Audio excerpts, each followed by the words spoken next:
With so much to do in one location, make MegaMart your one-stop shop. Pick up your groceries and houseware needs, grab a bite and pay some bills, fill your prescriptions and see the beauty products in our pharmacy. All in one amazing location. My MegaMart, the best value by far.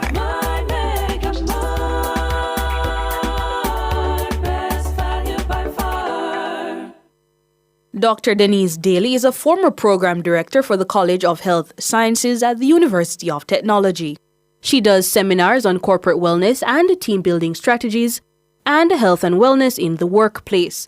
She also offers lifestyle and wellness coaching and offers personalized wellness packages. Dr. Daly is also the co-owner and founder of Nasare R&M Company Limited. All natural skincare products are available for customers. They also do private labeling and customized skincare packages. She can be contacted by email at drdenisedaily@gmail.com for bookings and consultations. She can also be found on Instagram and Facebook at Dr. Denise Daly. Good God have mercy. 22 minutes after 7, Dr. Denise Daly, our resident pharmacognosist, is taking us through the herbs for back to school. It's Nature's Remedies, and our friends who are listening on radio, reminding you can join us live on YouTube, Nationwide 90 FM Live, if you want to see Doc. Yeah, see her, all her expressions, her smile. She's lovely to look at. So you should hop on over to YouTube so you can see her. Yes, Doc. So you're carrying us through that list, taking us through the list. Yes. So we heard the moringa seed and the benefits of it, and the fennel. So fennel, if you're in your kitchen and you have fennel seeds, you can get 1 to 2 teaspoons of the fennel and make that into a tea, drink that, and you can have a laxative effect. You can also help with, not only that, you can also have the same benefits if you want to just chew the fennel seeds, right? So you just get the 1 to 2 teaspoons and chew it. Even if you're going to make the tea, you want to ensure that it's crushed, you grind it, or the seeds will come right back out because our bodies cannot break down the fennel seed or the flax seed. So always trying to grind them before you add it to your smoothie or when it's in your smoothie. Psyllium. I don't know if we ever had psyllium powder, psyllium husk. Never heard of it. Yeah. You'll see it in the pharmacies and in the natural health stores. It's high in fiber, but it also helps with washing out the system or that laxative effect. Promote, or if you have constipation, it helps you to go as well. So psyllium is very good. You can just mix it in some water, 1 to 2 teaspoons, and you're free, literally. Right? In some of the other cases, if you, as we mentioned, the neem is very good. We mentioned the senna. So these are some of the herbs you'll put in the washout blends that we'll buy, as our caller mentioned. Devil's horsewhip and Circe tea. And Circe, do you know the devil's horsewhip? No. It's very common across Jamaica, and it has a long portion that looks like a whip. That's why I got its name. So you have the leaves, and then you have the stamen that's very long, and it looks like a whip. As kids, you'd pick it. Oh. That herb with your Circe is very good as one of your washout combinations. Oh. Here's what I'm wondering, Doc. How do you decide on dosage? Because if you take too much, your belly not gonna just run. Yes. And if it's a herb, how do you decide how much you should be ingesting? Taking 1 teaspoon makes 1 cup. So that's a general rule. If it's a very potent herb, then you would get that information from your herbalist, from your supermarket, from your natural health food store, and they'll say half a teaspoon to 1 cup. But the general rule is 1 teaspoon can make 1 cup of tea. Now, once you have that 1 cup in the morning, you should start feeling the effect. If by the end of the day, you still feel heavy in terms of not fully washed out, the next day or you'll have another cup of tea. And that's how you help to manage the dose. You don't want to flush the system too much, back to back, in that regard. So, Miss Matty, who is listening, she up in Clarendon, and she don't do the, because I don't know, the elderly, they don't seem to do the teaspoon or them just trust the ancestors and it work out.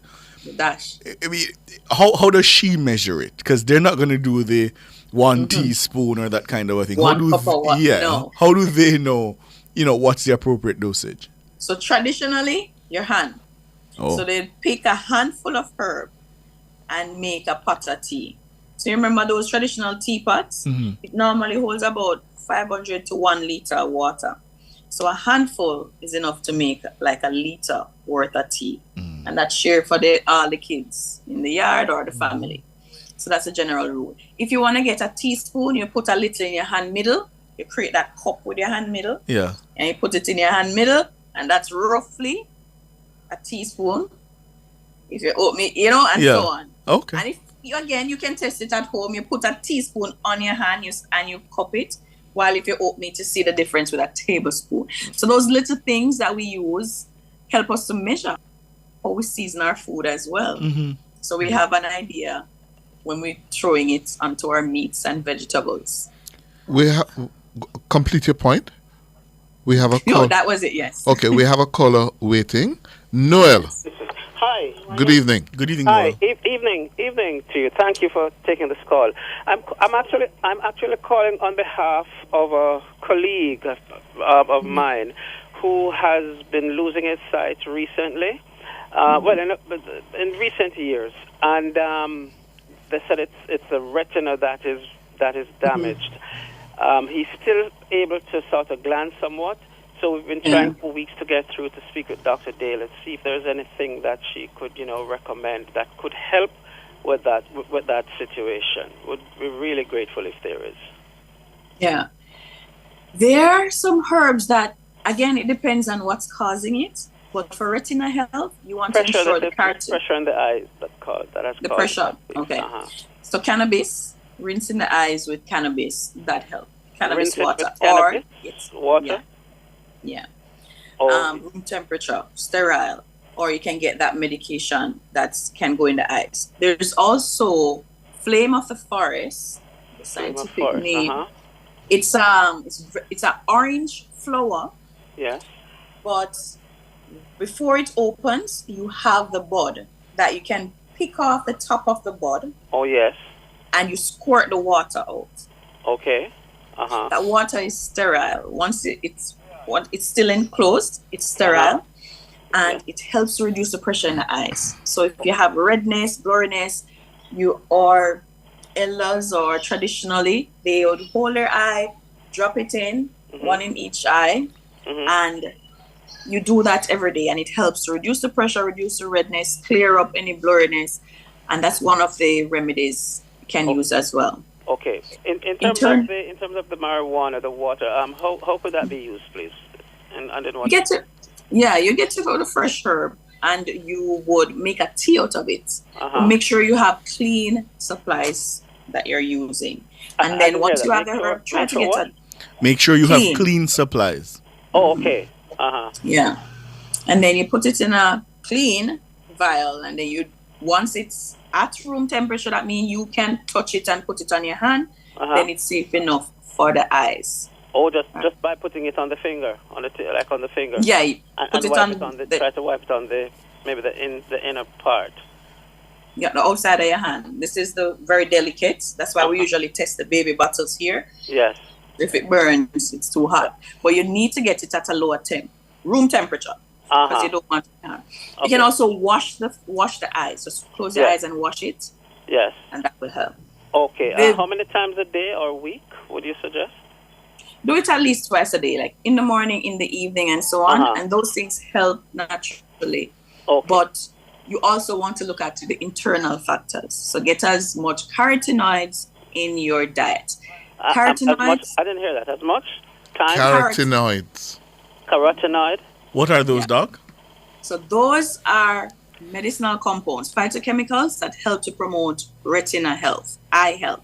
So there are orange foods, yellow foods, red foods have some amount as well. Chlorophyll is very good. So deep green foods, add those to the diet. So carrot, tomato. Carrots, mango, pawpaw, pumpkin. Okay. And what about for cataract, Doc? Yeah. Those are some eye remedies that will help as well. Oh, for what you mentioned, that can help for the cataract as well. Yes. Thank you so very kindly. Much appreciated. You're most welcome. You can also send an email, Yes, drdenisedaily@gmail.com. All right. Yes, we'll do. Thank you. Doc, You're welcome. Doc, there's a miracle plant I've been introduced to, and I said I would share it with you. The trumpet leaf. Do you know? Yes, you're telling me about it. How is the trumpet leaf journey? It is a miracle plant. Yes, I've been drinking it. Mm-hmm. And you're feeling the difference? Yes. You get vegan vitality.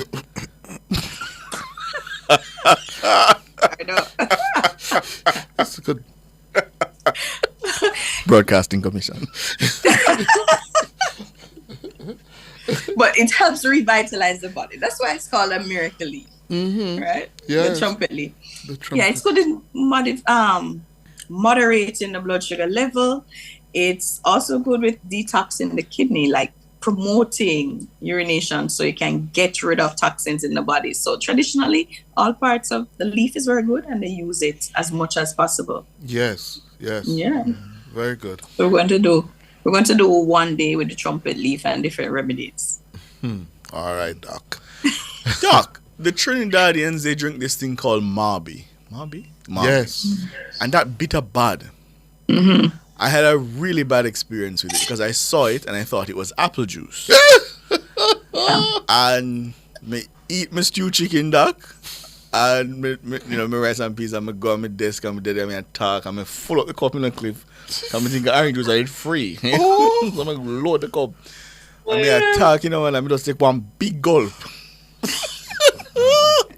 Catastrophe. It was terrible. How did it taste? Bitter. Terrible. Wow. And they were drinking it with such ease. Mm-hmm. And they were like, no, man. It's a popular drink in Trinidad. Yeah. And I was told... Antioxidant rich. Oh, I see. And I was told it was made from the bark of a tree. Mm-hmm. Yeah. And those antioxidants build up the immune system as well. So it will be similar to our noni. Oh. And our moringa, yeah. Oh. So a lot of vitamin C, natural boost for immunity and, getting out virus and bacteria. Yeah. Oh, it's a no from me, Doc. It's a no. I'll drink that again. You have to sip it. Oh, I want big gulp. Experience. Oh, dear. Have you exhausted your list, Doc? Yes, there's a lot. Slippery elm. I can mention a few that you can find in the natural health stores if you don't have it in your backyard. Slippery elm. You can also look at the prunus or rhubarb. I know sometimes we'll have rhubarb pie. Those are good laxatives you can have. So there's always something in nature to help to get that washout, to cleanse the system. Mm-hmm. And remember, get something bitter. If not once a week, at least bi-weekly. Mm-hmm. Right? We always talk, Doc, about possible side effects because we always talk about moderation and how important that is. In terms of when we're doing the washout, how do we ensure that we're not overdoing it? By doing the dose on the container. So if you're buying herbs already prepared to make the tea, follow it. 1 teaspoon or 1 tea bag, that will help. If you're picking the herbs, make sure you can identify the correct one. So if you don't know it, do a Google search, ask somebody in your community, ask your neighbor, know the herb before you pick it. And then you can use your hand to make a 1 liter worth of tea or a teaspoon and make some tea. Mm-hmm. If you're on medication, you want to ensure that you don't take the medication. You don't do the washout, then take your medication because you don't want the herbs to flush it out of the system. Mm-hmm. So as per usual, space your herbs with your medication at least 2 hours, not less than 1 hour. Yeah. All right. So that is important. So when it's washout day, you have to make sure you plan based on the medications that you're on. All right. Denzel Crawford is asking again, Doc, if you could let's have the email address one more time. Sure. So it's Dr. Denise Daily @gmail.com. So that's DRDENISEDALEY @gmail.com. All right. We have another caller, Arlene. Arlene, good evening. Arlene. Yes, good evening, Arlene. Hi, Arlene. Yes, President, good evening. Good evening. Good night, Doc. I want to ask Good a night. question. I went to the doctor the other day because they said I have glaucoma, right? Mm-hmm. And they said I have to do laser on it. But I'm wondering if it's what to know. I should check it because somebody said I must not do it because it can blind me. So I don't know how to No. So that's a concern. You don't want to get blind. That's by it, the because procedure. somebody said I must not let them do it because it can blind, because the cells them that is in the eye, they're very small and it can damage them. Well, technology, that's the beauty of science and knowledge. Technology, no, you can do one of the glaucoma laser surgeries in like less than half an hour, 15 minutes, depending on what it is. It's very quick and it's very specific. And the research has shown that you're not going to be blinded by it. They are small, they are delicate, but the technology that they're using, the doctors are seeing clearly to carry out the procedure. So it will help if it's recommended. So we always say you have to look at the integrative approach to your health, complementing your health.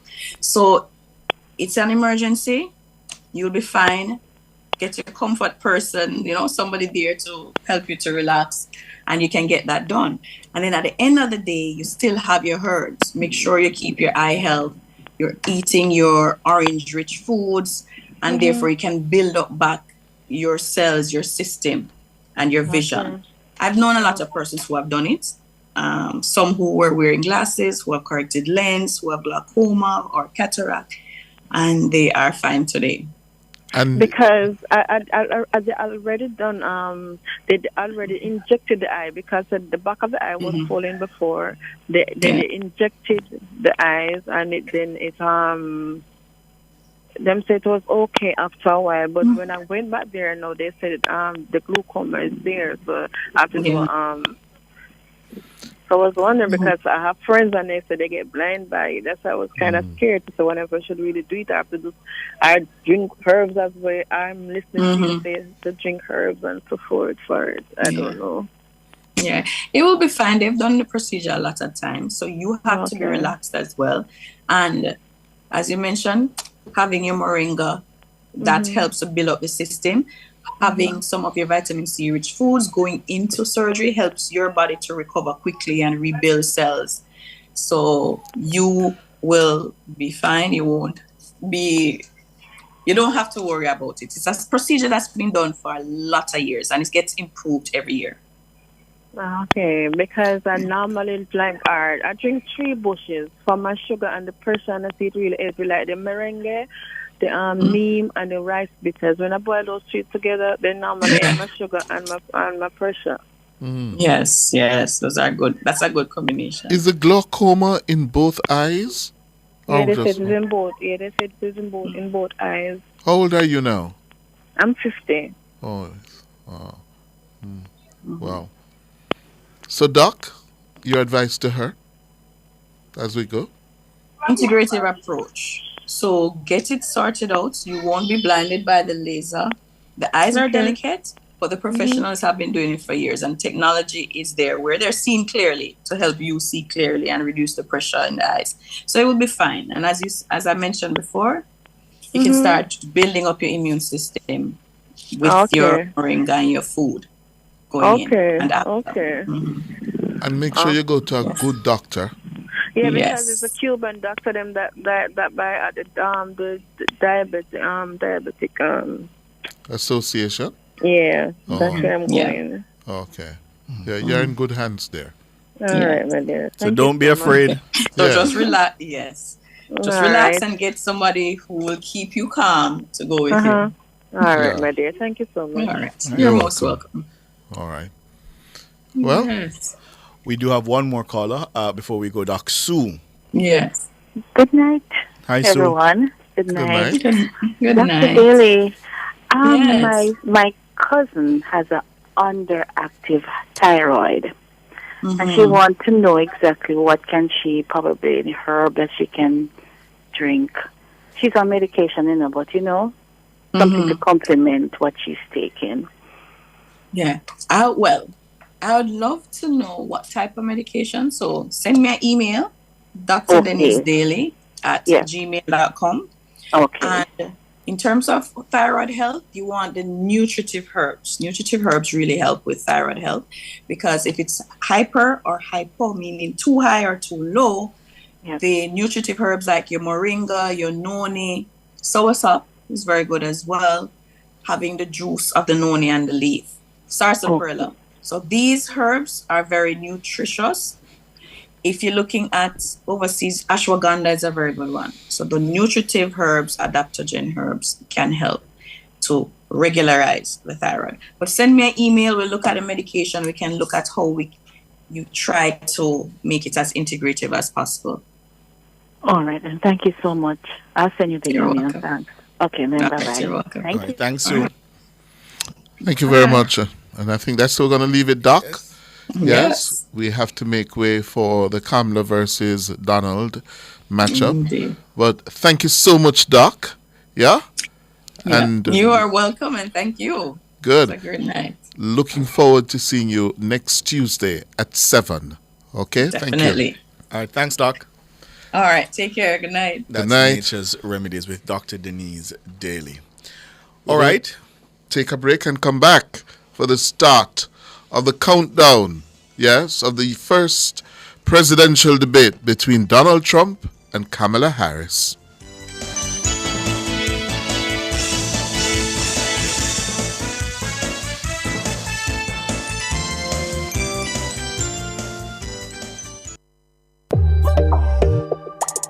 I'm Dennis Brooks. I'm Marlon Campbell. I'm Floyd Green. And I'm Garth Williams. Catch us on the Jamaican Dads podcast right here on Nationwide 90 FM, Thursdays at 8 p.m. with a repeat on Sundays at 6 p.m. The Jamaican Dads podcast is all about providing men with a healthy, safe, and functional forum to tackle many of the taboo topics that concern our masculinity. Like everyone else out there, we're dads of varying amounts of experience who come from different backgrounds and often view the world differently. We're definitely not perfect, but we are all brethren and we're all committed to this piece of rock called Jamaica. Too often, there are no safe spaces for men to explore the issues which are important to us. Plus, most of the content out there about parenthood is produced by women, for women. So we think it is important that we be the change we want to see. Follow us on YouTube, Facebook, Instagram, and Twitter at Jamaican Dads with a Z. And definitely join us here on Nationwide 90 FM every Thursday at 8 p.m. with a repeat on Sundays at 6 p.m. for the Jamaican Dads podcast.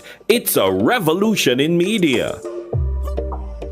Catch the E-Zone with me, the Stinger Honeybee, alongside Kareem Boy Ting. As we turn up the heat in the street. New show. New vibes. Same us. Same us. Monday to Friday, 3 to 5 p.m. Right here on Nationwide 90 FM. We'll bring you entertainment news. We'll take away your Monday blues. You don't want to miss a week with us. We'll talk health. Well, jump into the mix. Or the hot seat. Don't miss the brain buster. Or the crazy giveaways. I mean, is this planet Earth? Is it? I don't know. Let me check. Either way, it's got a buzz. And a bugger too. Ow. Do you have a consumer-related issue? Want to learn more about matters concerning you as a consumer? Well, keep it locked to Nationwide 90 FM for the Consumer Hour with me, Nora Gay Banton. Weekdays from 9 to 10 a.m. For all your consumer-centric matters, stay tuned to the Consumer Hour on Nationwide 90 FM, a revolution in media.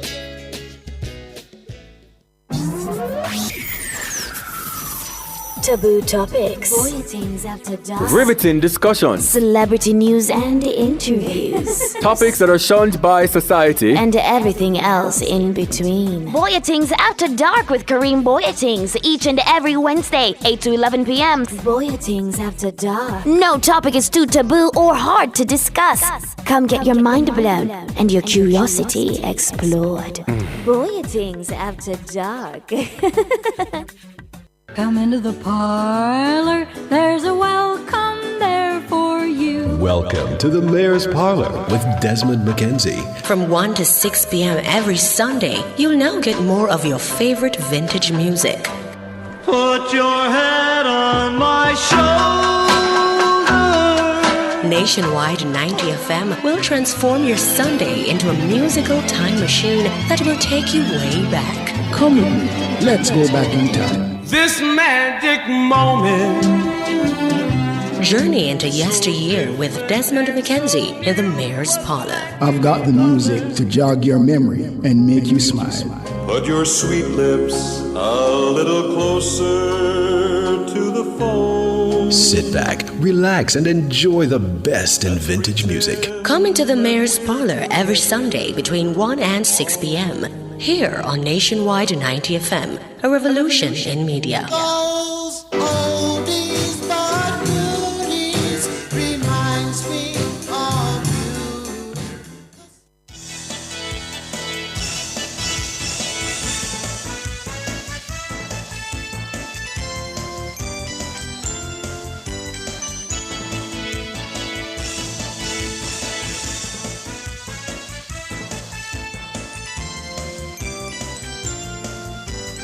Good evening, good evening. 13 minutes going up to 8 o'clock. 13 minutes before Kamala versus Donald. I'm Cliff Hughes. And I'm Ricardo Brooks. And they're joined in studio by me, Siobhan Campbell. We will be previewing, airing the debate, and then doing a post-debate analysis. We have with us, yes, Siobhan, as you heard in studio, we also have on the line for the Jamaican diaspora, attorney at law from Golding Law Group and former member of the Diaspora Advisory Board, Wayne Golding, and Professor Richard Parker. He's senior fellow at Shorenstein Center at the Harvard Kennedy School of Government, as well as social and political commentator from the Jamaican diaspora in the United States, Dr. Karen Dunkley. Good evening, lady and gentlemen. Good evening. Good evening. Good evening. Good evening. It's a pleasure to be with you. Good. First of all, let me go to those of you in the United States. Dr. Dunkley, what is it like? What are the expectations tonight? It is electric. Greetings again to everyone. Cliff, as you know, I do live in Philadelphia. The debate is being held at the Constitution Center. I had the opportunity today just to walk around. The roads have been locked all around Center City. The atmosphere is electric. Anyone who is anyone in politics is here in the city of brotherly love and sisterly affection. The expectations are really high for VP Harris. Everyone is looking for her to convert independent, to convert voters who are meeting her on this stage for the first time.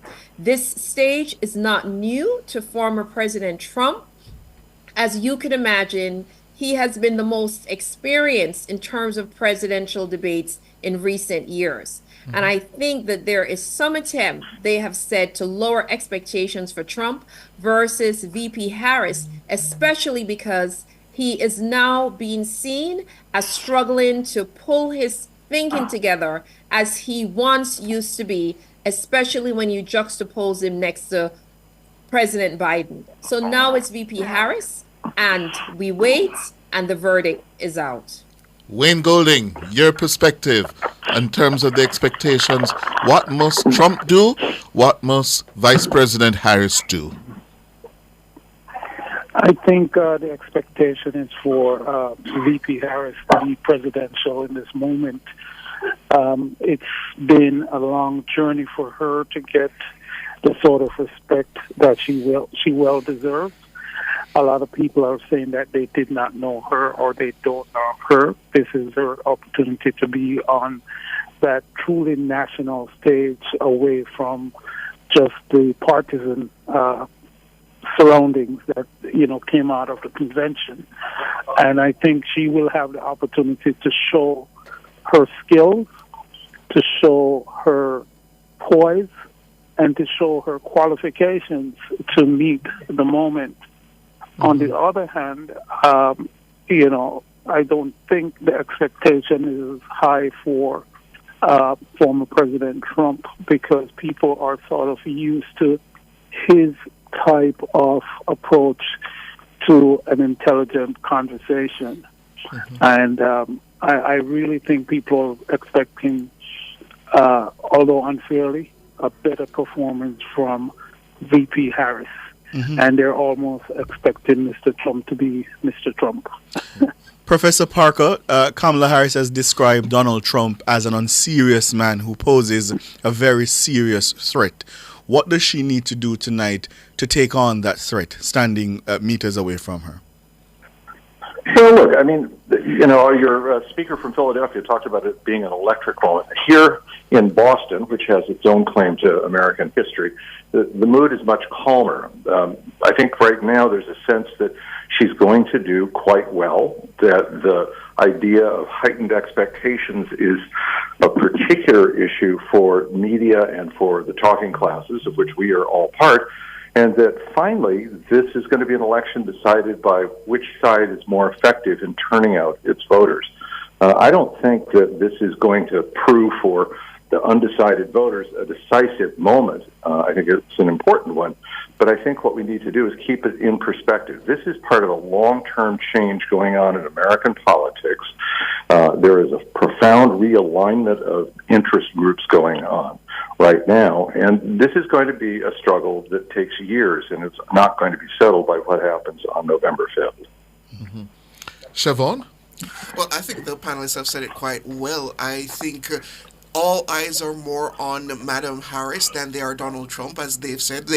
Trump is a known quantity at this point, how he behaves, how he's expected to comport himself during the debate, whereas Harris has more to prove to the American people as to can she present herself in a presidential light, and can she show that she is the better alternative to what is the already known quantity that is Donald Trump. Here's what I want to see. I want to see her stand up to him as a bully, to show the American people that she's ready to be commander-in-chief, that she's ready to stand toe-to-toe with Putin, with Kim Jong-un, with all the dictators, bullies, and those who underestimate women, because we can't forget that point. She's standing on a stage in a capacity that only one other woman has before, and she's standing there as a black woman. I need to see her prosecute that case against him, to say, I am ready to be commander-in-chief. I'm ready to command the most powerful military in the world. And oh, by the way, I have the plans that's going to make your life better. And I think that is a crucial point, Dr. Dunkley. She has got to prove to middle-class America, to struggling Americans, that, listen, I have your back. He has his back. I have your back. Dr. Dunkley. That is exactly correct. I think that what's on the line in this debate, what people expect to hear and to see, is where VP and the president will end up on the economy, who, again, as you stated, Cliff, will work and advocate for policies in the interest of the middle class. I think that VP Harris will have some work to do in terms of really explaining and showcasing what happened while she was vice president in terms of this economy and the what we're going to call the inflation and the hyperinflation that is happening. I think that she will absolutely have to do some talking around that in lay language so that everyone can understand. I think another area that really is of concern is going to be this border crisis, the migrant crisis. What is the best way in large cities such as ours, Philadelphia, New York City? We tend to see that there's a lack of infrastructure, and these are where the migrants are congested, and being an immigrant myself. So there is some narrative that they have painted her as a dangerously liberal candidate, and I think that VP Harris will have some work to do to disabuse the public that she is indeed the choice for America and not a dangerous liberal who's going to come in and continue to further push the country in a direction that doesn't suit all Americans, especially middle-class Americans. Professor Parker talked about the fact that there's a long-term shift that's happening now in American politics. And I wondered, Professor, Donald Trump seems seized of that fact. And it's why, for example, he and his supporters are so angry, I'll put it that way, at the change. Let's call it the browning of America and all their grievances that they, constantly articulate. I wonder if you think that could make him even more dangerous against a black woman on stage who clearly he holds significant contempt for and who he thinks doesn't or shouldn't be there against him. I think you're absolutely right. I think that what's going on here is a profound shift in America that's being driven along the axes of race and gender. That we've had one near election of a woman in 2016 to the presidency, and that this talk somehow implicitly that women are not as strong as men is belied by the Margaret Thatchers and the Indira Gandhis and dozens of other women leaders around the world. And I find it even insulting to see it being raised as a question. I don't think she has to prove that she's tough facing Donald Trump. She was a successful prosecutor, an attorney general of the most powerful state in the United States. And the question really is whether or not the media and a certain portion of the talking classes are prepared to embrace this change because it's halfway there. I've taught for more than 3 decades at Harvard, and it's quite remarkable to see young students compared to my generation of the 1960s, when we, as participants in the civil rights movement, talked about equality as an aspiration. My students talk about equality as a predetermined given that invites only contempt and reaction if someone tries to deny it. That's not a world that Donald Trump and a substantial part of his supporters are willing to accept. In the 2020 election, over 2/3 of his votes, electoral college votes, came from states that had formed the Confederacy in the 1860s. I think that's just something we should pay attention to and talk a little bit more about tonight. We have literally seconds before we have to go to the feed, but I want to ask you, Wayne Golding, should she fact check Donald Trump, who we know is going to lie and lie and lie? How much of her time should she spend fact checking him? Well, I think tonight's debate, as somebody said before, is not going to be the great turner or convincing part for those undecided. Donald Trump seems to have a hold on about 46-47% of the voting class. It is her job tonight to speak to those that she wants to bring into the camp, not necessarily from his 46 or 47% who might never change no matter what Donald Trump says or does. So her focus really should be on those folks who are not exactly in her camp yet to make up her numbers beyond that 47%. So I think they're cognizant of that, and the debate is not going to be the end-all or be-all of the rest of campaign. So they have to be careful and pick the spots, so to speak, and not get caught up or bogged down in those fact-checking. That will be done in the days to come, but not on the spot tonight, because everybody knows that this guy, when he speaks, you can't trust the words that come out of his mouth, because when you lie 64 times in an hour, that says a lot. Okay. Thank you very much. We're going to call you back at the end of the debate. Professor Parker, Dr. Karen Dunkley, Mr. Golding. Let's join our feed. Thank you. Good. All righty. Spirited debate, and perhaps the most consequential general election debate we have ever seen, because almost certainly going to be the last one. So with the stakes so high, the presidential debate just moments away, we have the entire news division keeping an eye on everything. We are going to be fact-checking on our live blog. It's all going to be happening right here. The debate now just 10 seconds away, and we will be back with our post-game show as soon as it's over. We are going to toss it right now to David This Muir. PBS News presentation is made possible by Consumer Cellular, Tonight, the high-stakes by the showdown here in Corporation for Philadelphia Public between Vice Broadcasting, President and Kamala by Harris and former contributions to your President Donald PBS Trump. station Their from first viewers like face-to-face you. meeting in this presidential election. Their first face-to-face meeting ever. A historic race for president upended just weeks ago. President Biden withdrawing after his last debate. Donald Trump now up against a new opponent. The candidates separated by the smallest of margins, essentially tied in the polls nationally and in the key battlegrounds, including right here in Pennsylvania, all still very much in play. The ABC News presidential debate starts right now. This is an ABC News special, the most consequential moment of this campaign. Kamala Harris. Together, we will chart a new way forward. Donald Trump. We will soon be a great nation again. Face to face, historic. The ABC News presidential debate. Here now, David Muir and Lindsay Davis. For joining us for tonight's ABC News presidential debate. We want to welcome viewers watching on ABC and around the world tonight.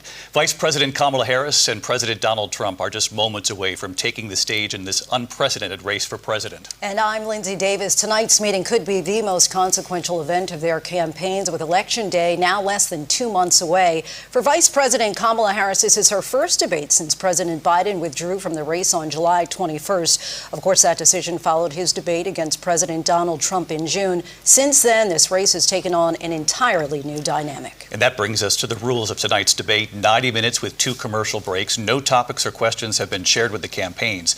The candidates will have 2 minutes to answer questions, and this is the clock. That's what they'll be seeing. 2 minutes for rebuttals and 1 minute for follow-ups, clarifications, or responses.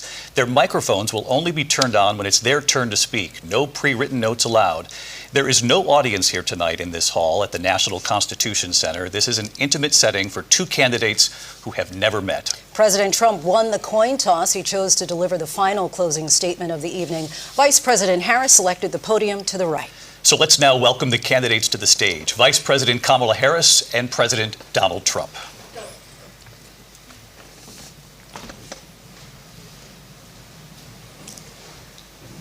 Kamala Harris. Let's have a good debate. Nice to see you. Have fun. Thank you. Welcome to you both. It's wonderful to have you. It's an honor to have you both here tonight. Good evening. We are looking forward to a spirited and thoughtful debate. So let's get started. I want to begin tonight with the issue that voters repeatedly say is their number one issue, and that is the economy and the cost of living in this country. Vice President Harris, you and President Trump were elected 4 years ago, and your opponent on the stage here tonight often asks his supporters, are you better off than you were 4 years ago? When it comes to the economy, do you believe Americans are better off than they were 4 years ago? So I was raised as a middle-class kid, and I am actually the only person on this stage who has a plan that is about lifting up the middle class and working people of America. I believe in the ambition, the aspirations, the dreams of the American people. And that is why I imagine and have actually a plan to build what I call an opportunity economy. Because here's the thing. We know that we have a shortage of homes and housing, and the cost of housing is too expensive for far too many people. We know that young families need support to raise their children, and I intend on extending a tax cut for those families of $6,000, which is the largest child tax credit that we have given in a long time, so that those young families can afford to buy a crib, buy a car seat, buy clothes for their children. My passion, one of them, is small businesses. My mother raised my sister and me, but there was a woman who helped raise us. We call her our second mother. She was a small business owner. I love our small businesses. My plan is to give a $50,000 tax deduction to start up small businesses, knowing they are part of the backbone of America's economy. My opponent, on the other hand, his plan is to do what he has done before, which is to provide a tax cut for billionaires and big corporations, which will result in $5 trillion to America's deficit. My opponent has a plan that I call the Trump's sales tax, which would be a 20% tax on everyday goods that you rely on to get through the month. Economists have said that Trump sales tax would actually result for middle-class families in about $4,000 more a year, because of his policies and his ideas about what should be the backs of middle-class people paying for tax cuts for billionaires. President Trump, I'll give you 2 minutes. First of all, I have no sales tax. That's an incorrect statement. She knows that. We're doing tariffs on other countries. Other countries are going to finally, after 75 years, pay us back for all that we've done for the world. And the tariff will be substantial in some cases. I took in billions and billions of dollars, as you know, from China. In fact, they never took the tariff off because there was so much money they can't. It would totally destroy everything that they've set out to do. They're taking in billions of dollars from China and other places. They've left the tariffs on. When I had it, I had tariffs, and yet I had no inflation. Look, we've had a terrible economy because inflation which is really known as a country buster. It breaks up countries. We have inflation like very few people have ever seen before, probably the worst in our nation's history. We were at 21%, but that's being generous because many things are 50, 60, 70, and 80% higher than they were just a few years ago. This has been a disaster for people, for the middle class, but for every class. On top of that, we have millions of people pouring into our country from prisons and jails, from mental institutions and insane asylums, and they're coming in and they're taking jobs that are occupied right now by African Americans and Hispanics, and also unions. Unions are going to be affected very soon. And you see what's happening. You see what's happening with towns throughout the United States. You look at Springfield, Ohio. You look at Aurora in Colorado. They are taking over the towns. They're taking over buildings. They're going in violently. These are the people that Xi and Biden led into our country, and they're destroying our country. They're dangerous. They're at the highest level of criminality, and we have to get them out. We have to get them out fast. I created one of the greatest economies in the history of our country. I'll do it again and even better. We are going to get to immigration and border security during this debate, but I would like to let Vice President Harris respond on the economy here. Well, I would love to. Let's talk about what Donald Trump left us. Donald Trump left us the worst unemployment since the Great Depression. Donald Trump left us the worst public health epidemic in a century. Donald Trump left us the worst attack on our democracy since the Civil War. And what we have done is clean up Donald Trump's mess. What we have done and what I intend to do is build on what we know are the aspirations and the hopes of the American people. But I'm going to tell you all in this debate tonight, you're going to hear from the same old tired playbook, a bunch of lies, grievances, and name-calling. What you're going to hear tonight is a detailed and dangerous plan called Project 2025 that the former president intends on implementing if he were elected again. I believe very strongly that the American people want a president who understands the importance of bringing us together, knowing we have so much more in common than what separates us, and I pledge to you to be a president for all Americans. President Trump will give you a minute here to respond. Number one, I have nothing to do, as you know, and as she knows better than anyone, I have nothing to do with Project 2025. That's out there. I haven't read it. I don't want to read it purposely. I'm not going to read it. This was a group of people that got together. They came up with some ideas, I guess some good, some bad. But it makes no difference. I have nothing to do. Everybody knows I'm an open book. Everybody knows what I'm going to do. Cut taxes very substantially and create a great economy like I did before. We had the greatest economy. We got hit with a pandemic. And the pandemic was not since 1917, where 100 million people died, has there been anything like it. We did a phenomenal job with the pandemic. We handed them over a country where the economy and where the stock market was higher than it was before the pandemic came in. Nobody's ever seen anything like it. We made ventilators for the entire world. We got gowns, we got masks, we did things that nobody thought possible. And people give me credit for rebuilding the military. They give me credit for a lot of things, but not enough credit for the great job we did with the pandemic. But the only jobs they got were bounce back jobs. These were jobs bounced back, and it bounced back and it went to their benefit. But I was the one that created them. They know it, and so does everybody else. Vice President Harris, I'll let you respond. So Donald Trump has no plan for you. And when you look at his economic plan, it's all about tax breaks for the richest people. I am offering what I describe as an opportunity economy, and the best economists in our country, if not the world, have reviewed our relative plans for the future of America. What Goldman Sachs has said is that Donald Trump's plan would make the economy worse, mine would strengthen the economy. What the Wharton School has said is Donald Trump's plan would actually explode the deficit. 16 Nobel laureates have described his economic plan as something that would increase inflation and by the middle of next year would invite a recession. You just have to look at where we are and where we stand on the issues. And I'd invite you to know that Donald Trump actually has no plan for you because he is more interested in defending himself than he is in looking out for you. That's just a soundbite. They gave her that to say. Look, I went to the Wharton School of Finance, and many of those professors, the top professors, think my plan is a brilliant plan. It's a great plan. It's a plan that's going to bring up our worth, our value as a country. It's going to make people want to be able to go and work and create jobs and create a lot of good, solid money for our country. And just to finish off, she doesn't have a plan. She copied Biden's plan, and it's like 4 sentences, like run, spot, run. 4 sentences that are just, oh, we'll try and lower taxes. She doesn't have a plan. Take a look at her plan. She doesn't have a plan. Mr. President, I do want to drill down on something you both brought up.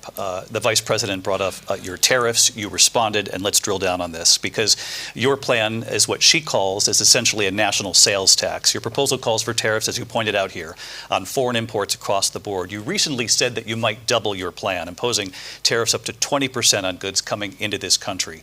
As you know, many economists say that with tariffs at that level, costs are then passed on to the consumer. Vice President Harris has argued it'll mean higher prices on gas, food, clothing, medication, arguing it costs the typical family nearly $4,000 a year. Do you believe Americans can afford higher prices because of tariffs? They're not going to have higher prices. What's going to have, and who's going to have higher prices, is China and all of the countries that have been ripping us off for years. I was the only president ever. China was paying us hundreds of billions of dollars, and so were other countries. And, you know, if she doesn't like them, they should have gone out and they should have immediately cut the tariffs. But those tariffs are there 3.5 years now under their administration. We are going to take in billions of dollars, hundreds of billions of dollars. I had no inflation, virtually no inflation. They had the highest inflation perhaps in the history of our country, because I've never seen a worse period of time. People can't go out and buy cereal or bacon or eggs or anything else.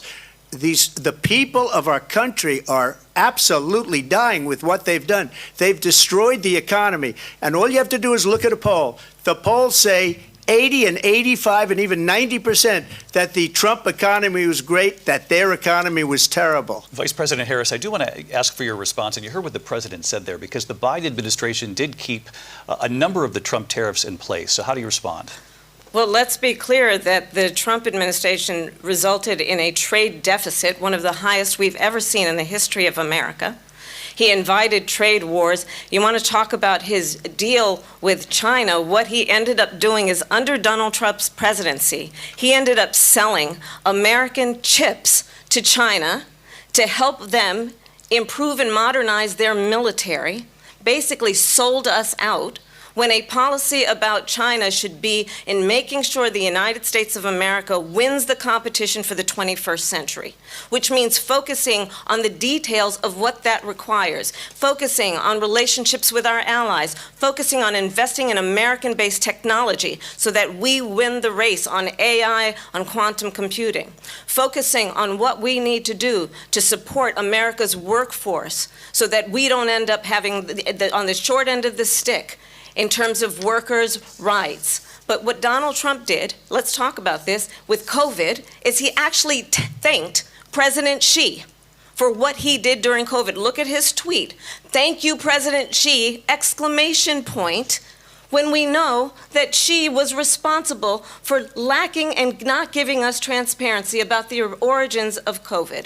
President Trump, I'll let you respond. First of all, they bought their chips from Taiwan. We hardly make chips anymore because of philosophies like they have and policies like they have. I don't say her because she has no policy. Everything that she believed 3 years ago and 4 years ago is out the window. She's going to my philosophy now. In fact, I was going to send her a MAGA hat. She's gone to my philosophy. But if she ever got elected, she'd change it. And it will be the end of our country. She's a Marxist. Everybody knows she's a Marxist. Her father's a Marxist professor in economics, and he taught her well. But when you look at what she's done to our country, and when you look at these millions and millions of people that are pouring into our country monthly, where it's, I believe, 21 million people, not the 15 that people say, and I think it's a lot higher than the 21, that's bigger than New York State pouring in. And just look at what they're doing to our country. They're criminals. Many of these people coming in are criminals. And that's bad for our economy, too. You know, you mentioned before, we'll talk about immigration later. Well, bad immigration is the worst thing that can happen to our economy.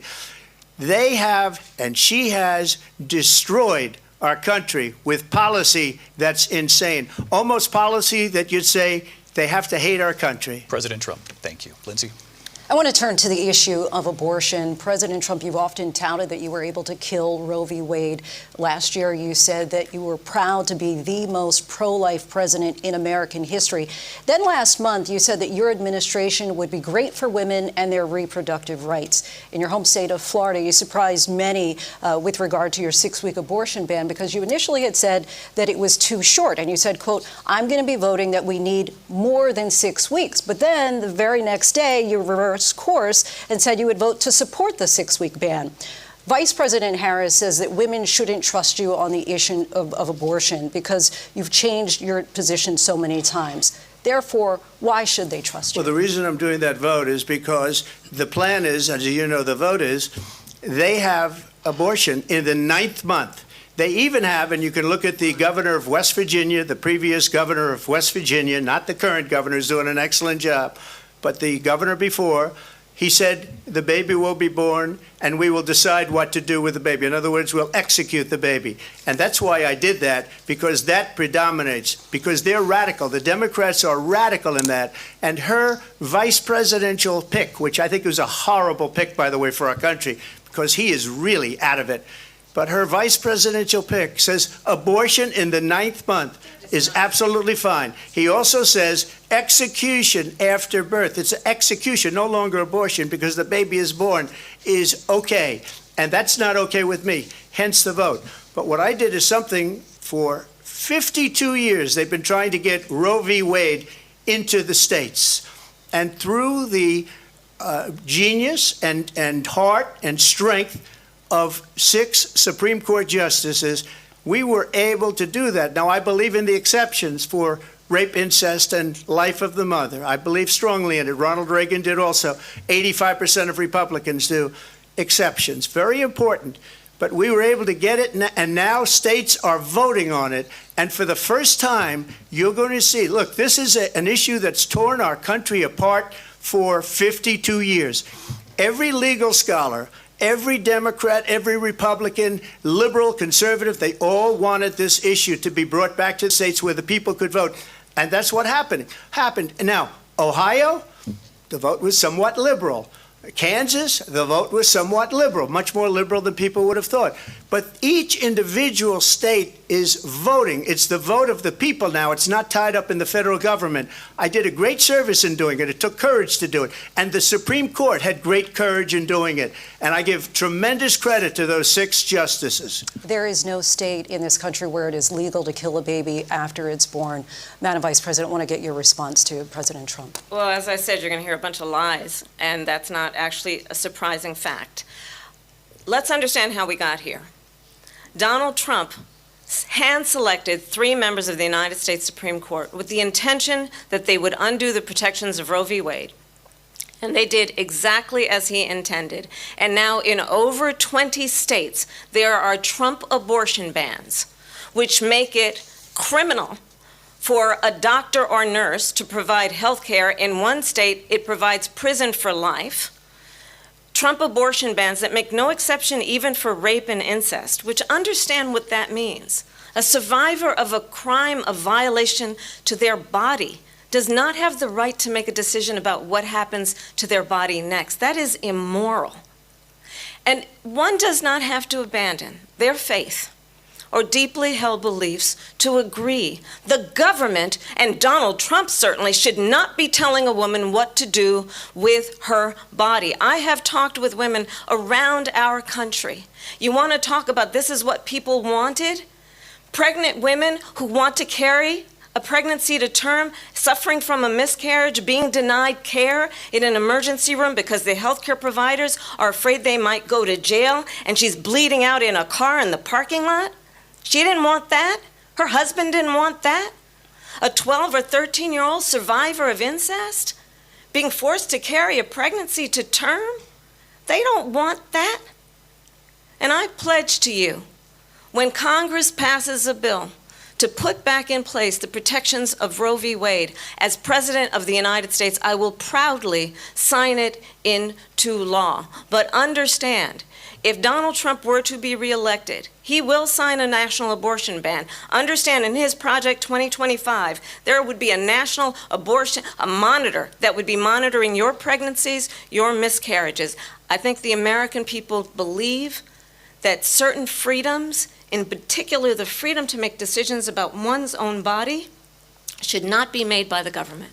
Thank you, Vice President Harris. Well, there she goes again. It's a lie. I'm not signing a ban, and there's no reason to sign a ban, because we've gotten what everybody wanted. Democrats, Republicans, and everybody else, and every legal scholar wanted it to be brought back into the states, and the states are voting. And it may take a little time, but for 52 years, this issue has torn our country apart, and they've wanted it back in the states. And I did something that nobody thought was possible. The states are now voting. What she says is an absolute lie. And as far as the abortion ban, no, I'm not in favor of abortion ban, but it doesn't matter, because this issue has now been taken over by the states. Would you veto a national abortion ban if it came to your Well, I won't desk? have to, because again, two things. Number one, she said she'll go back to Congress. She'll never get the vote. It's impossible for her to get the vote, especially now with the 50-50, and essentially 50-50 in both Senate and the House. She's not going to get the vote. She can't get the vote. She won't even come close to it. So it's just talk. You know what it reminds me of? When they said they're going to get student loans terminated, and it ended up being a total catastrophe. The student loans, and then I think probably her boss, if you call him a boss, he spends all his time on the beach. But look, her boss went out and said, we'll do it again. We'll do it a different way. And he went out, got rejected again by the Supreme Court. So all these students got taunted with this whole thing about this whole idea, and how unfair that would have been. Part of the reason they lost to the millions and millions of people that had to pay off their student loans. They didn't get it for free, but they were saying it's the same way that they talked about that they talk about abortion. But if I could just get a yes or no, because your running mate, J.D. Vance, has said that you would veto if it did come to your desk. Well, I didn't discuss it with J.D. In all fairness, J.D., and I don't mind if he has a certain view, but I think he was speaking for me, but I really didn't. Look, we don't have to discuss it, because she'd never be able to get it, just like she couldn't get student loans. They couldn't get student loans. They didn't even come close to getting student loans. They taunted young people and a lot of other people that had loans. They can never get this approved. So it doesn't matter what she says about going to Congress. Well, wonderful. Let's go to Congress, do it. But the fact is that for years they wanted to get it out of Congress and out of the federal government, and we did something that everybody said couldn't be done. And now you have a vote of the people on abortion. Vice President Harris, I want to give you your time to respond, but I do want to ask, would you support any restrictions on a woman's right to an abortion? I absolutely support reinstating the protections of Roe v. Wade, and as you rightly mentioned, nowhere in America is a woman carrying a pregnancy to term and asking for an abortion. That is not happening. It's insulting to the women of America. And understand what has been happening under Donald Trump's abortion bans. Couples who pray and dream of having a family are being denied IVF treatments. What is happening in our country? Working people, working women who are working 1 or 2 jobs, who can barely afford childcare as it is, have to travel to another state to get on a plane sitting next to strangers to go and get the health care she needs. Barely can afford to do it, and what you are putting her through is unconscionable. And the people of America have not, the majority of Americans believe in a woman's right to make decisions about her own body, and that is why in every state where this issue has been on the ballot, in red and blue states both, the people of America have voted for freedom. Vice President Harris, Excuse me, I have to respond. Another lie. It's another lie. I have been a leader on IVF, which is fertilization. The IVF, I have been a leader. In fact, when they got a very negative decision on IVF from the Alabama courts, I saw the people of Alabama and the legislature 2 days later voted it in. I've been a leader on it. They know that, and everybody else knows it. I have been a leader on fertilization, IVF. And the other thing, you should ask, will she allow abortion in the 8th month, 9th month, 7th month? Come on. Okay, would you do that? Why don't you ask her that question? Why don't you answer That's the problem. question? Would you because veto? Under Roe v. Wade, Answer the question. Would you veto? You could do abortions in the 7th month, the 8th month, the 9th That's month, not true. and probably after birth. Just look at the former governor of Virginia. The governor of Virginia said we put the baby aside and then we determine what we want to do with the baby. President Trump, thank you. We're going to turn now to immigration and border security. We know it's an issue that's important to Republicans, Democrats, voters across the board in this country. Vice President Harris, you were tasked by President Biden with getting to the root causes of migration from Central America. We know that illegal border crossings reached a record high in the Biden administration. This past June, President Biden imposed tough new asylum restrictions. We know the numbers since then have dropped significantly. But my question to you tonight is, why did the administration wait until 6 months before the election to act? And would you have done anything differently from President Biden on this? So I'm the only person on this stage who has prosecuted transnational criminal organizations for the trafficking of guns, drugs, and human beings. And let me say that the United States Congress, including some of the most conservative members of the United States Senate, came up with a border security bill which I supported. And that bill would have put 1,500 more border agents on the border to help those folks who are working there right now overtime trying to do their job. It would have allowed us to stem the flow of fentanyl coming into the United States. I know there are so many families watching tonight who have been personally affected by the surge of fentanyl in our country. That bill would have put more resources to allow us to prosecute transnational criminal organizations for trafficking in guns, drugs, and human beings. But you know what happened to that bill? Donald Trump got on the phone, called up some folks in Congress, and said, kill the bill. And you know why? Because he'd prefer to run on a problem instead of fixing a problem. And understand, this comes at a time where the people of our country actually need a leader who engages in solutions, who actually addresses the problems at hand. But what we have in the former president is someone who would prefer to run on a problem instead of fixing a problem. And I'll tell you something, he's going to talk about immigration a lot tonight, even when it's not the subject that is being raised. And I'm going to actually do something really unusual, and I'm going to invite you to attend one of Donald Trump's rallies, because it's a really interesting thing to watch. You will see during the course of his rallies, he talks about fictional characters like Hannibal Lecter. He will talk about windmills cause cancer. And what you will also notice is that people start leaving his rallies early out of exhaustion and boredom. And I will tell you, the one thing you will not hear him talk about is you. You will not hear him talk about your needs, your dreams, and your desires.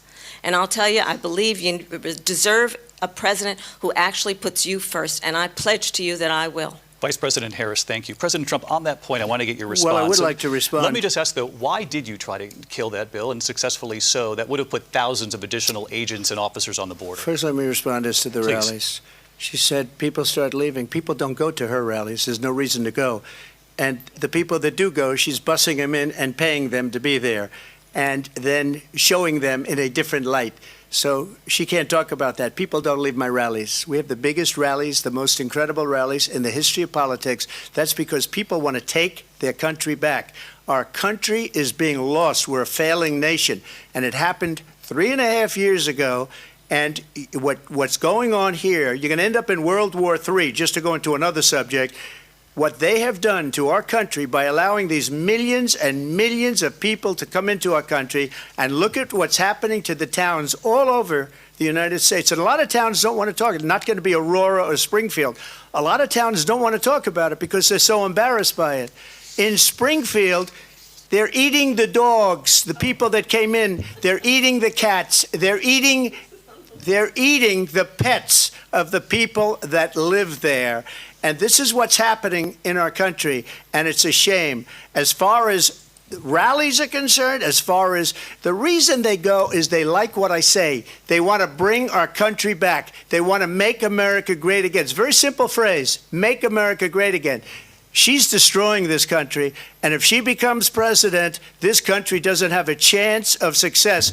Not only success, we'll end up being Venezuela on steroids. I just want to clarify here. You bring up Springfield, Ohio, and ABC News did reach out to the city manager there. He told us there have been no credible reports of specific claims of pets being harmed, injured, or abused by individuals within the immigrant community. Well, I've seen people on television. Let me just say here, this is the people on television say my dog was taken and used for food. So maybe he said that, and maybe that's a good thing to say for a city manager. I'm not taking this from but television. The people are I'm on taking it from television the city saying their manager. dog was eaten by the people that went there. Again, the Springfield city manager says there's no evidence of that. Vice We'll President find Harris, out. I'll let you respond to the rest of what you've heard. You talk about extreme. This is, I think, one of the reasons why in this election I actually have the endorsement of 200 Republicans who have formerly worked with President Bush, Mitt Romney, and John McCain, including the endorsement of former Vice President Dick Cheney and Congress member Liz Cheney. And if you want to really know the inside track on who the former president is, if he didn't make it clear already, just ask people who have worked with him. His former chief of staff, a 4-star general, has said he has contempt for the Constitution of the United States. His former national security advisor has said he is dangerous and unfit. His former Secretary of Defense has said the nation, the Republic, would never survive another Trump term. And when we listen to this kind of rhetoric, when the issues that affect the American people are not being addressed, I think the choice is clear in this election. President Trump, I'll give you a quick minute to respond here. Thank you, because when I hear that, see, I'm a different kind of a person. I fired most of those people. Not so graciously. They did bad things or a bad job. I fired them. They never fired one person. They didn't fire anybody having to do with Afghanistan and the Taliban and the 13 people who's were just killed, viciously and violently killed. And I got to know the parents and the family. They didn't fire. They should have fired all those generals, all those top people, because that was one of the most incompetently handled situations anybody has ever seen. So when somebody does a bad job, I fire him. And you take a guy like Esper. He was no good. I fired him. So he writes a book. Another one writes a book. Because with me, they can write books. With nobody else can they. But they have done such a poor job, and they never fire anybody. Look at the economy. Look at the inflation. They didn't fire any of their economists. They have the same people. That's a good way not to have books written about you. But just to finish, I got more votes than any Republican in history by far. In fact, I got more votes than any president, sitting president, in history by far. Let me continue on immigration. It was what you wanted to talk about earlier, so let's get back to your deportation proposal that the vice president has reacted to as well. President Trump, you call this the largest domestic deportation operation in the history of our country. You say you would use the National Guard. You say if things get out of control, you'd have no problem using the U.S. military. Police, yes. You also said you would use local police. How would you deport 11 million undocumented immigrants? I know you believe that number is much higher. Take us through this. What does this look like? Will authorities be going door to door in this country? Yeah, it is much higher because of them. They allowed criminals, many millions of criminals. They allowed terrorists. They allowed common street criminals. They allowed people to come in, drug dealers, to come into our country. And they're now in the United States and told by their countries like Venezuela, don't ever come back or we're going to kill you. Do you know that crime in Venezuela and crime in countries all over the world is way down? You know why? Because they've taken their criminals off the street and they've given them to her to put into our country.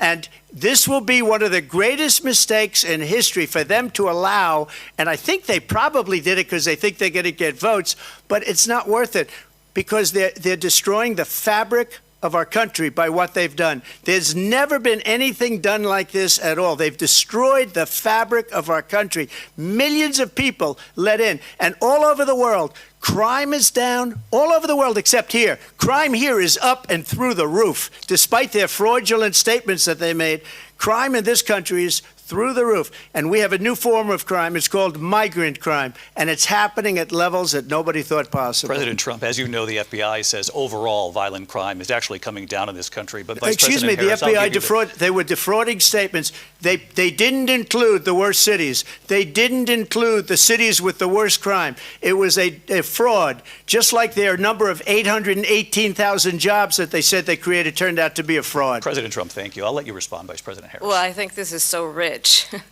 coming from someone who has been prosecuted for national security crimes, economic crimes, election interference, has been found liable for sexual assault, and his next big court appearance is in November at his own criminal sentencing. And let's be clear where each person stands on the issue of what is important about respect for the rule of law and respect for law enforcement.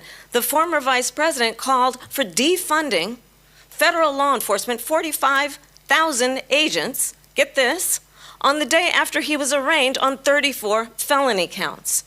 So let's talk about what is important in this race. It is important that we move forward, that we turn the page on this same old tired rhetoric and address the needs of the American people, address what we need to do about the housing shortage, which I have a plan for, address what we must do to support our small businesses, address bringing down the price of groceries.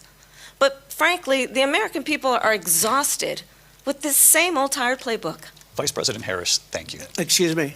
Every one of those cases was started by them against their political opponent. And I'm winning most of them, and I will win the rest on appeal. And you saw that with the decision that came down just recently from the Supreme Court. I'm winning most of them. But those are cases, it's called weaponization. Never happened in this country. They weaponized the Justice Department. Every one of those cases was involved with the DOJ, from Atlanta and Fani Willis to the Attorney General of New York and the DA in New York. Every one of those cases. And then they say, oh, he's a criminal. They're the ones that made them go after me. By the way, Joe Biden was found essentially guilty on the documents case. And what happened in my documents case? They said, oh, that's the toughest of them all. A complete and total victory. 2 months ago, it was thrown out. It's weaponization, and they used it, and it's never happened in this country. They used it to try and win an election. They're fake cases. President Trump, thank you. A really quick response here, Vice President Harris, on this notion of weaponization of the Justice Department. Well, let's talk about extreme and understand the context in which this election in 2024 is taking place. The United States Supreme Court recently ruled that the former president would essentially be immune from any misconduct if he were to enter the White House again. Understand, this is someone who has openly said he would terminate, I'm quoting, terminate the Constitution of the United States, that he would weaponize the Department of Justice against his political enemies.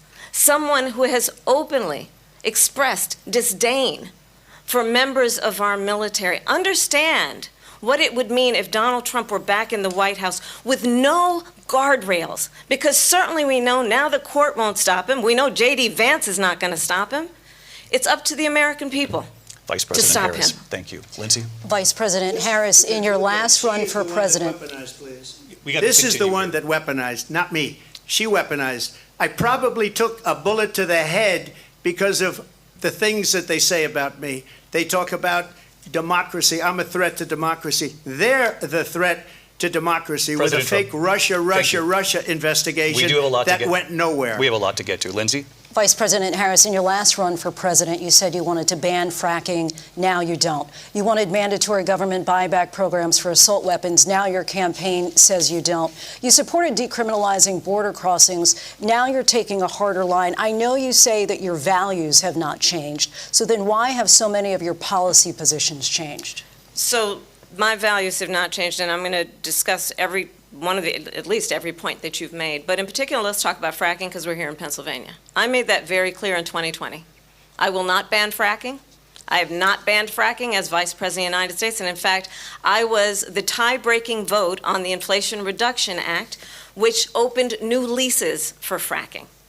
My position is that we have got to invest in diverse sources of energy so we reduce our reliance on foreign oil. We have had the largest increase in domestic oil production in history because of an approach that recognizes that we cannot over-rely on foreign oil. As it relates to my values, let me tell you, I grew up a middle-class kid raised by a hardworking mother who worked and saved and was able to buy our first home when I was a teenager.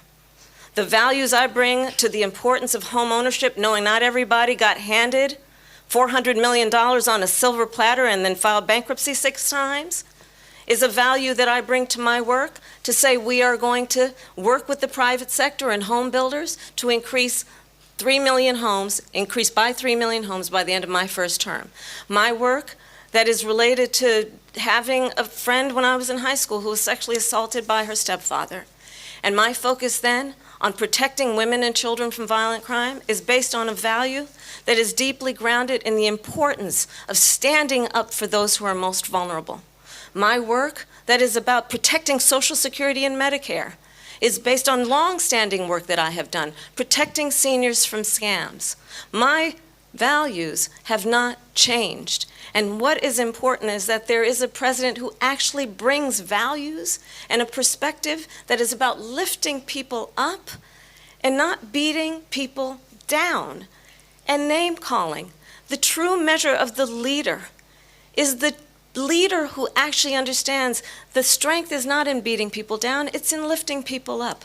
I intend to be that president. President Trump, your Well, response? first of all, I wasn't given $400 million. I wish I was. My father was a Brooklyn builder, Brooklyn, Queens, and a great father, and I learned a lot from him. But I was given a fraction of that, a tiny fraction, and I've built it into many, many billions of dollars, many, many billions. And when people see it, they are even surprised. So we don't have to talk about that. Fracking, she's been against it for 12 years. Defund the police, she's been against that forever. She gave all that stuff up very wrongly, very horribly, and everybody's laughing at it, okay? They're all laughing at it. She gave up at least 12 and probably 14 or 15 different policies. Like, she was big on defund the police. In Minnesota, she went out, wait a minute, I'm talking now, if you don't mind, please. Does that sound familiar? She went out in Minnesota and wanted to let criminals that killed people, that burned down Minneapolis, she went out and raised money to get them out of jail. She did things that nobody would ever think of. Now she wants to do transgender operations on illegal aliens that are in prison. This is a radical left liberal that would do this. She wants to confiscate your guns, and she will never allow fracking in Pennsylvania. If she won the election, fracking in Pennsylvania will end on day one. Just to finish one thing, so important in my opinion. So I got the oil business going like nobody has ever done before. When they took over, they got rid of it, started getting rid of it, and the prices were going up the roof. They immediately let these guys go to where they were. I would have been 5 times, 4 times, 5 times higher, because you're talking about 3.5 years ago. They got it up to where I was because they had no choice, because the prices of energy were quadrupling and doubling. You saw what happened to gasoline. So they said, let's go back to Trump. But if she won the election, the day after that election, they'll go back to destroying our country, and oil will be dead, fossil fuel will be dead, we'll go back to windmills, and we'll go back to solar, where they need a whole desert to get some energy to come out of it. You ever see a solar plant? By the way, I'm a big fan of solar, but they take 400, 500 acres of desert President soil. Trump, we have a These lot are of not good issues things that for we the have to get environment, to. as We're she out of time. understands. Thank you. Lindsay, thank you. We have an election in just 56 days. And I want to talk about the peaceful transfer of power, which, of course, we all know is a cornerstone of our democracy, and the role of a president in a moment of crisis. Mr. President, on January 6th, you told your supporters to march to the Capitol. You said you would be right there with them. The country and the world saw what played out at the Capitol that day, the officers coming under attack. Aides in the West Wing say you watched it unfold on television off the Oval Office. You did send out tweets, but it was more than 2 hours before you sent out that video message telling your supporters to go home.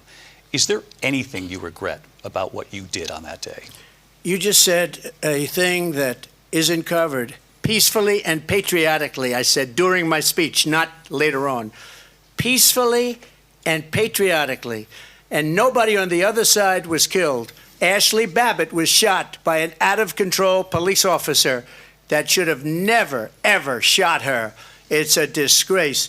But we didn't do this group of people that have been treated so badly.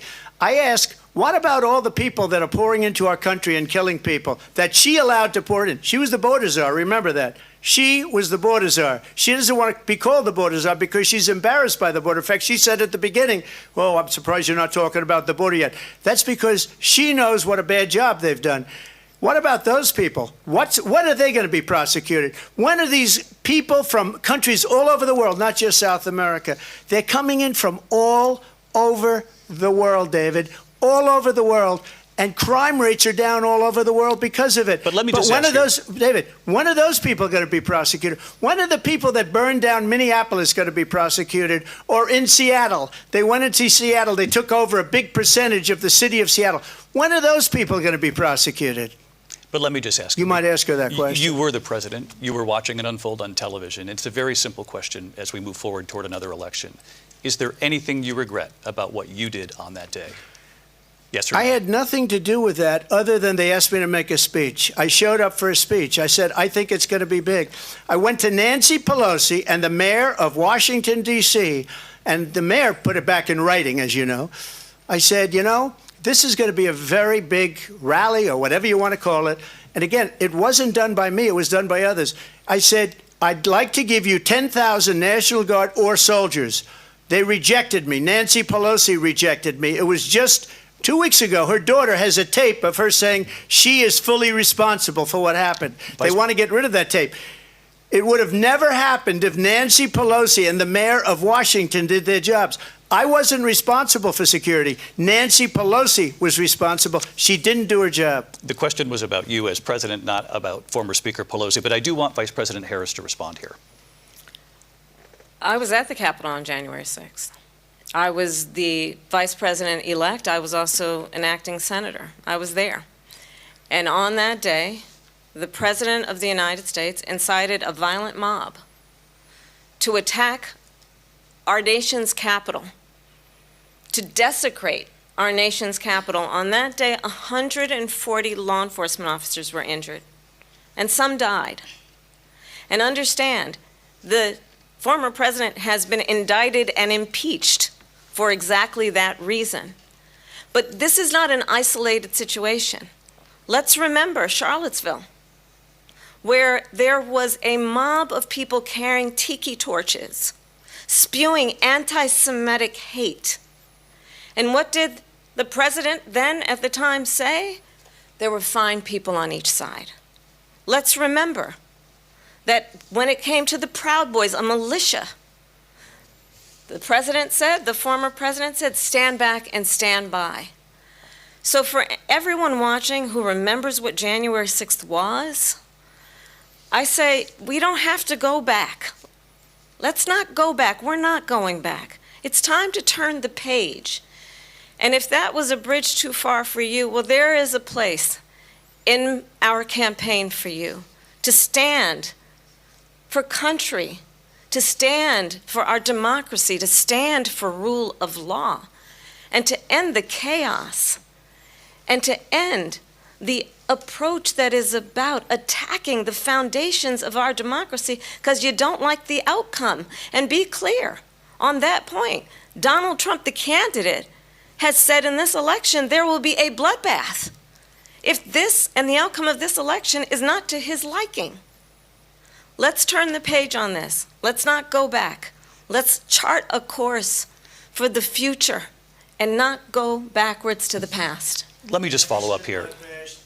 It was a different term, and it was a term that related to energy because they have destroyed our energy business. That was where bloodbath was. Also, on Charlottesville, that story has been, as you would say, debunked.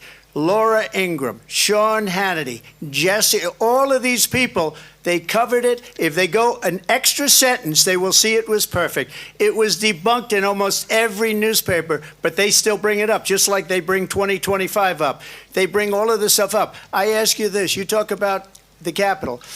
Why are we allowing these millions of people to come through on the southern border. How come she's not doing anything? And I'll tell you what I would do, and I would be very proud to do it. I would say we would both leave this debate right now. I'd like to see her go down to Washington, D.C. during this debate, because we're wasting a lot of time. Go down to, because she's been so bad, it's so ridiculous.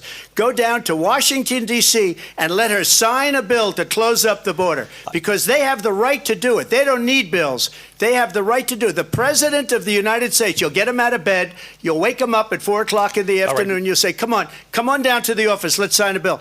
If he signs a bill that the border is closed, all he has to do is say it to the Border Patrol, who are phenomenal.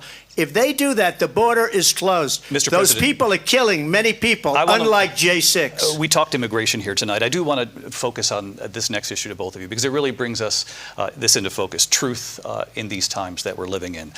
Mr. President, for 3.5 years after you lost the 2020 election, you repeatedly falsely claimed that you won, many times saying you won in a landslide. In the past couple of weeks leading up to this debate, you have said, quote, you lost by a whisker, that you, quote, didn't quite make it, that you came up a little bit short. I said that? Are you now acknowledging that you lost in 2020? No, I don't acknowledge that at all. But I you said did that say sarcastically. That. You know that. It was said, oh, we lost by a whisker. That was said sarcastically. Look, there's so much proof. All you have to do is look at it. And they should have sent it back to the legislatures for approval. I got almost 75 million votes, the most votes any sitting president has ever gotten. I was told if I got 63, which was what I got in 2016, you can't be beaten.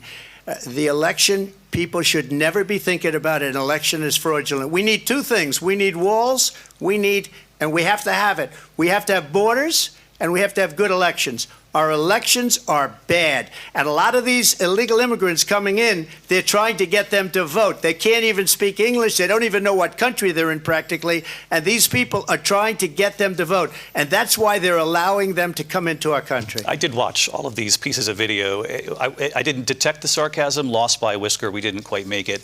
And we should just point out here as clarification, and you know this, you and your allies, 60 cases in front of many judges, many of them Republican. No judge looked at it. And said they said no we didn't have standing. Fraud. That's the other thing.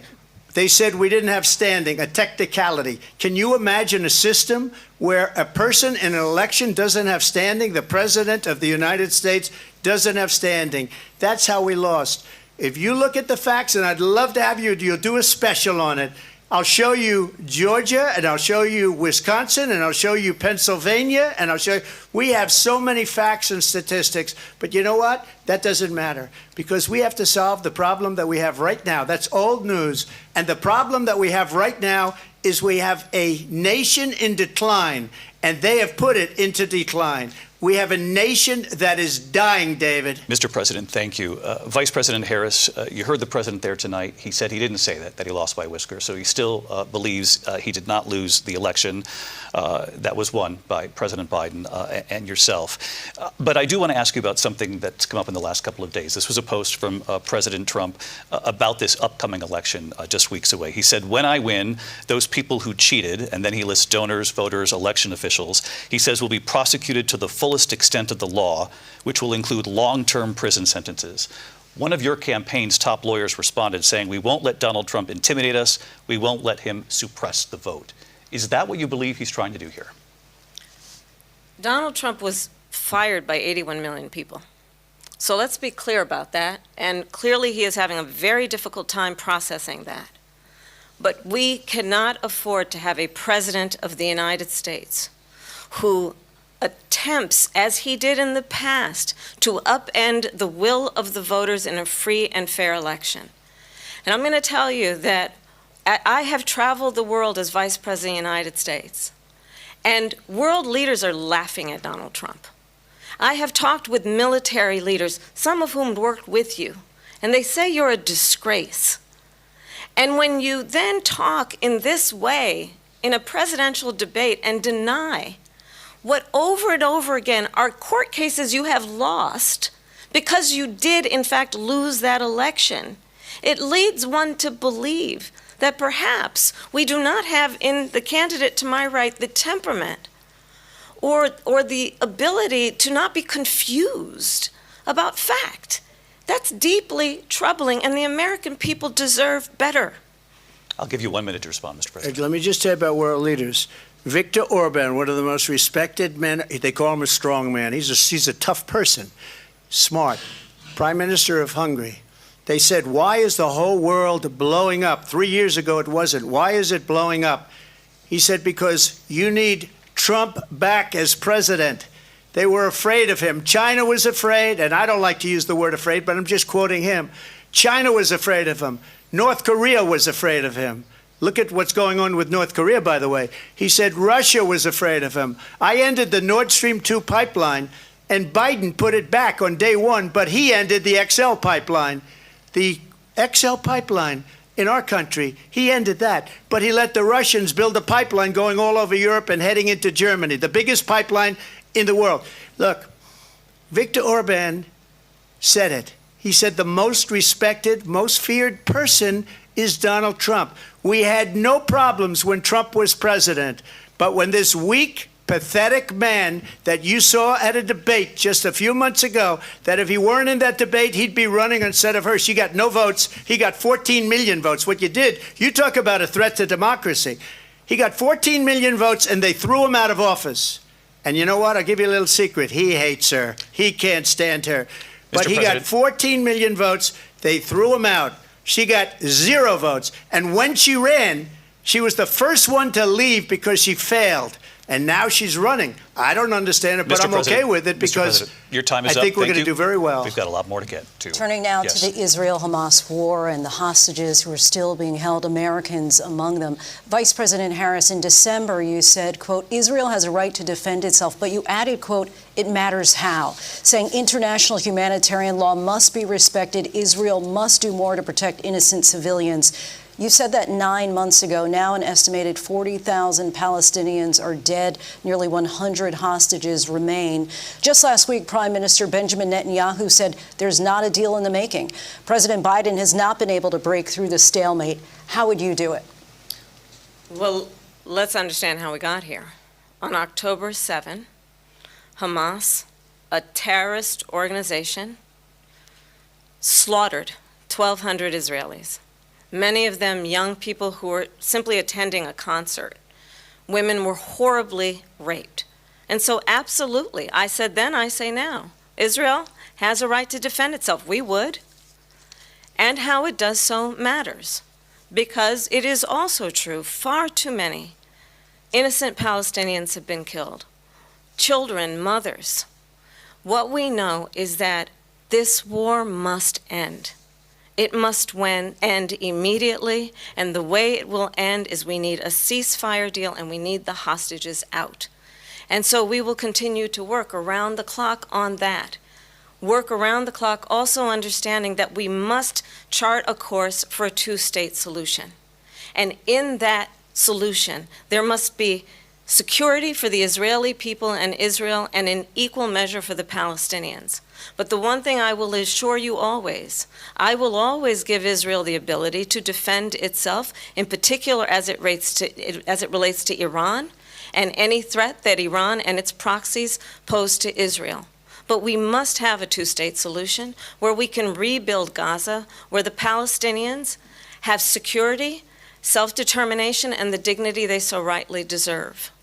President Trump, how would you negotiate with Netanyahu and also Hamas in order to get the hostages out and prevent the killing of more innocent civilians in Gaza? If I were president, it would have never started.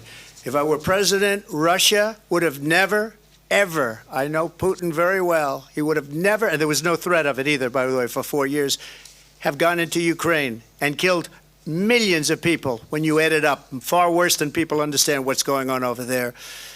But when she mentions about Israel, all of a sudden, she hates Israel. She wouldn't even meet with Netanyahu when he went to Congress to make a very important speech. She refused to be there because she was at a sorority party of hers. She wanted to go to the sorority party. She hates Israel. If she's president, I believe that Israel will not exist within 2 years from now. And I've been pretty good at predictions, and I hope I'm wrong about that one. She hates Israel. At the same time, in her own way, she hates the Arab population because the whole place is going to get blown up. Arabs, Jewish people, Israel will be gone. It would have never happened. Iran was broke under Donald Trump.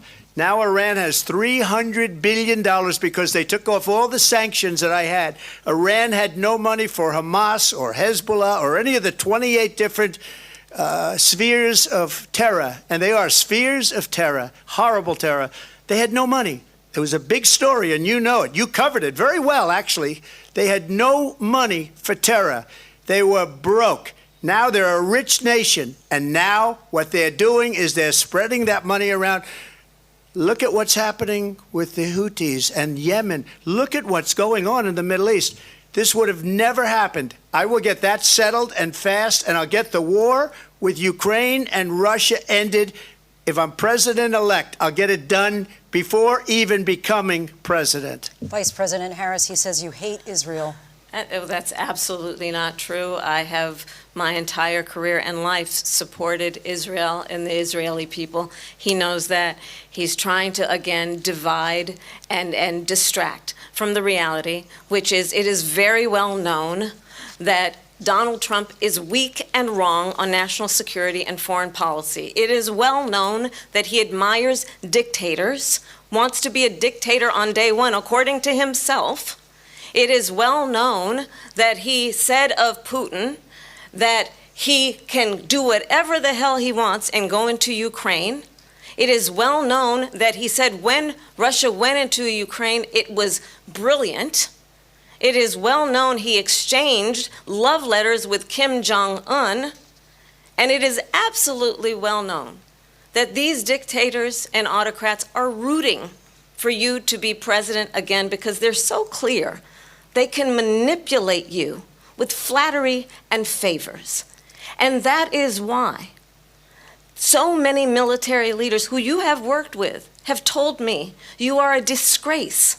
That is why we understand that we have to have a president who is not consistently weak and wrong on Vice national President security, Harris. including the importance of upholding and respecting in highest regard our military. Vice President Harris, thank you. They're the ones, and she's the one that caused it, that's weak on national security by allowing every nation last month for the year, 168 different countries sending people into our country. Their crime rates are way down. Putin endorsed her last week, said, I hope she wins. And I think he meant it, because what he's gotten away with is absolutely incredible. It wouldn't have happened with me. The leaders of other countries think that they're weak and incompetent, and they are. They're grossly incompetent. And I just ask one question. Why does Biden go in and kill the Keystone Pipeline and approve the single biggest deal that Russia's ever made, Nord Stream 2, the biggest pipeline anywhere in the world going to Germany and all over Europe? Because they're weak and they're ineffective. And Biden, by the way, President gets paid Trump, a lot of money. Thank you. We have a lot of issues to get to. We'll be right back with much more of this historic ABC News presidential debate from the National Constitution Center right here in Philadelphia. Back in a moment.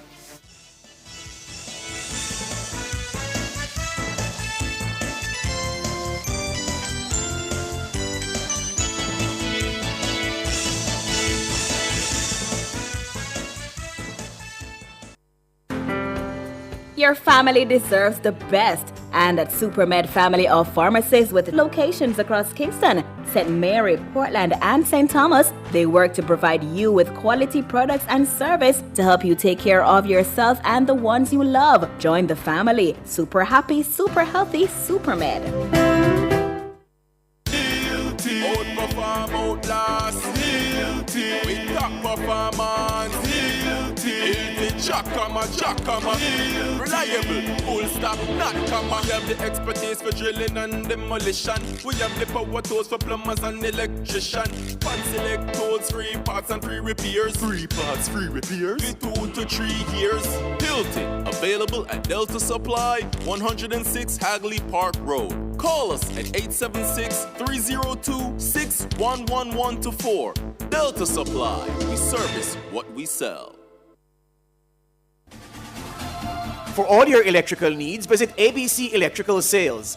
They stock a wide variety of electrical supplies including plugs, switches, panel boards, and conduits, plus energy-saving fixtures. ABC Electrical Sales stocks brands like GE, Siemens, Philips, Cutler Hammer, and Allen Bradley. They also offer free island-wide delivery just to suit your needs. Visit them at Shop 8, Hagley Park Plaza, Kingston 10, or call 876-754-3714-5 or 876-754-3825-8. ABC Electrical Sales, for a better choice in the electrical business. You can have it all. Company events, birthday parties, or the wedding of your dreams. It's all possible at Grand Palladium Hotels and Resorts. We have magnificent event rooms and a dedicated team that will make your event the best experience that only Grand Palladium Hotels and Resorts can offer. Contact us at 876-619-0000 or call your favorite travel agency and ask about our promotion designed especially for you.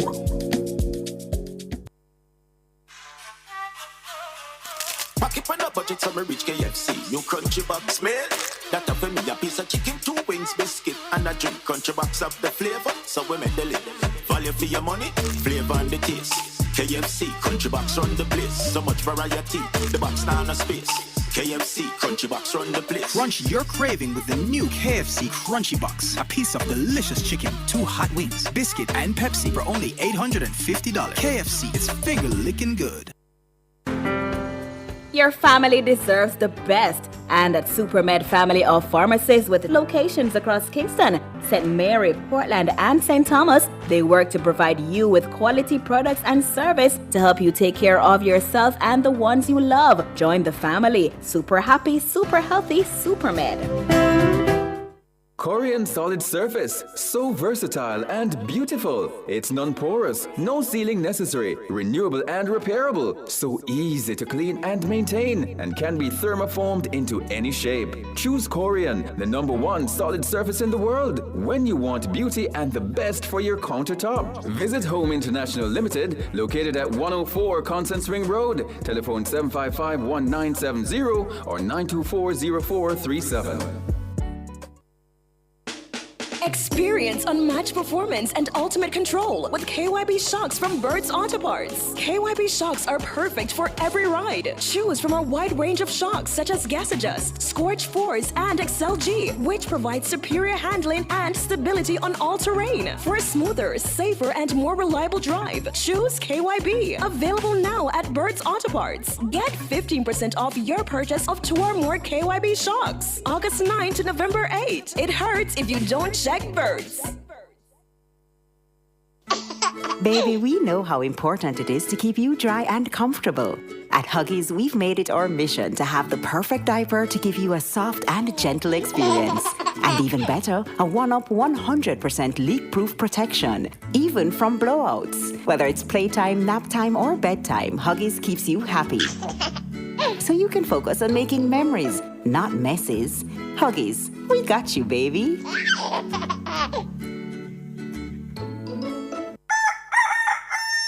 How certain are you that you're taking proper care of your pets? How often do you take them to the vet? Just as we need annual checkups with our doctors.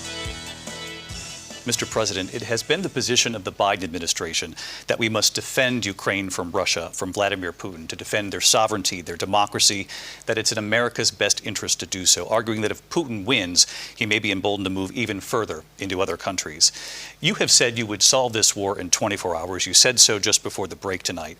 How exactly would you do that? And I want to ask you a very simple question tonight. Do you want Ukraine to win this war? I want the war to stop. I want to save lives that are being uselessly, people being killed by the millions. It's the millions. It's so much worse than the numbers that you're getting, which are fake numbers.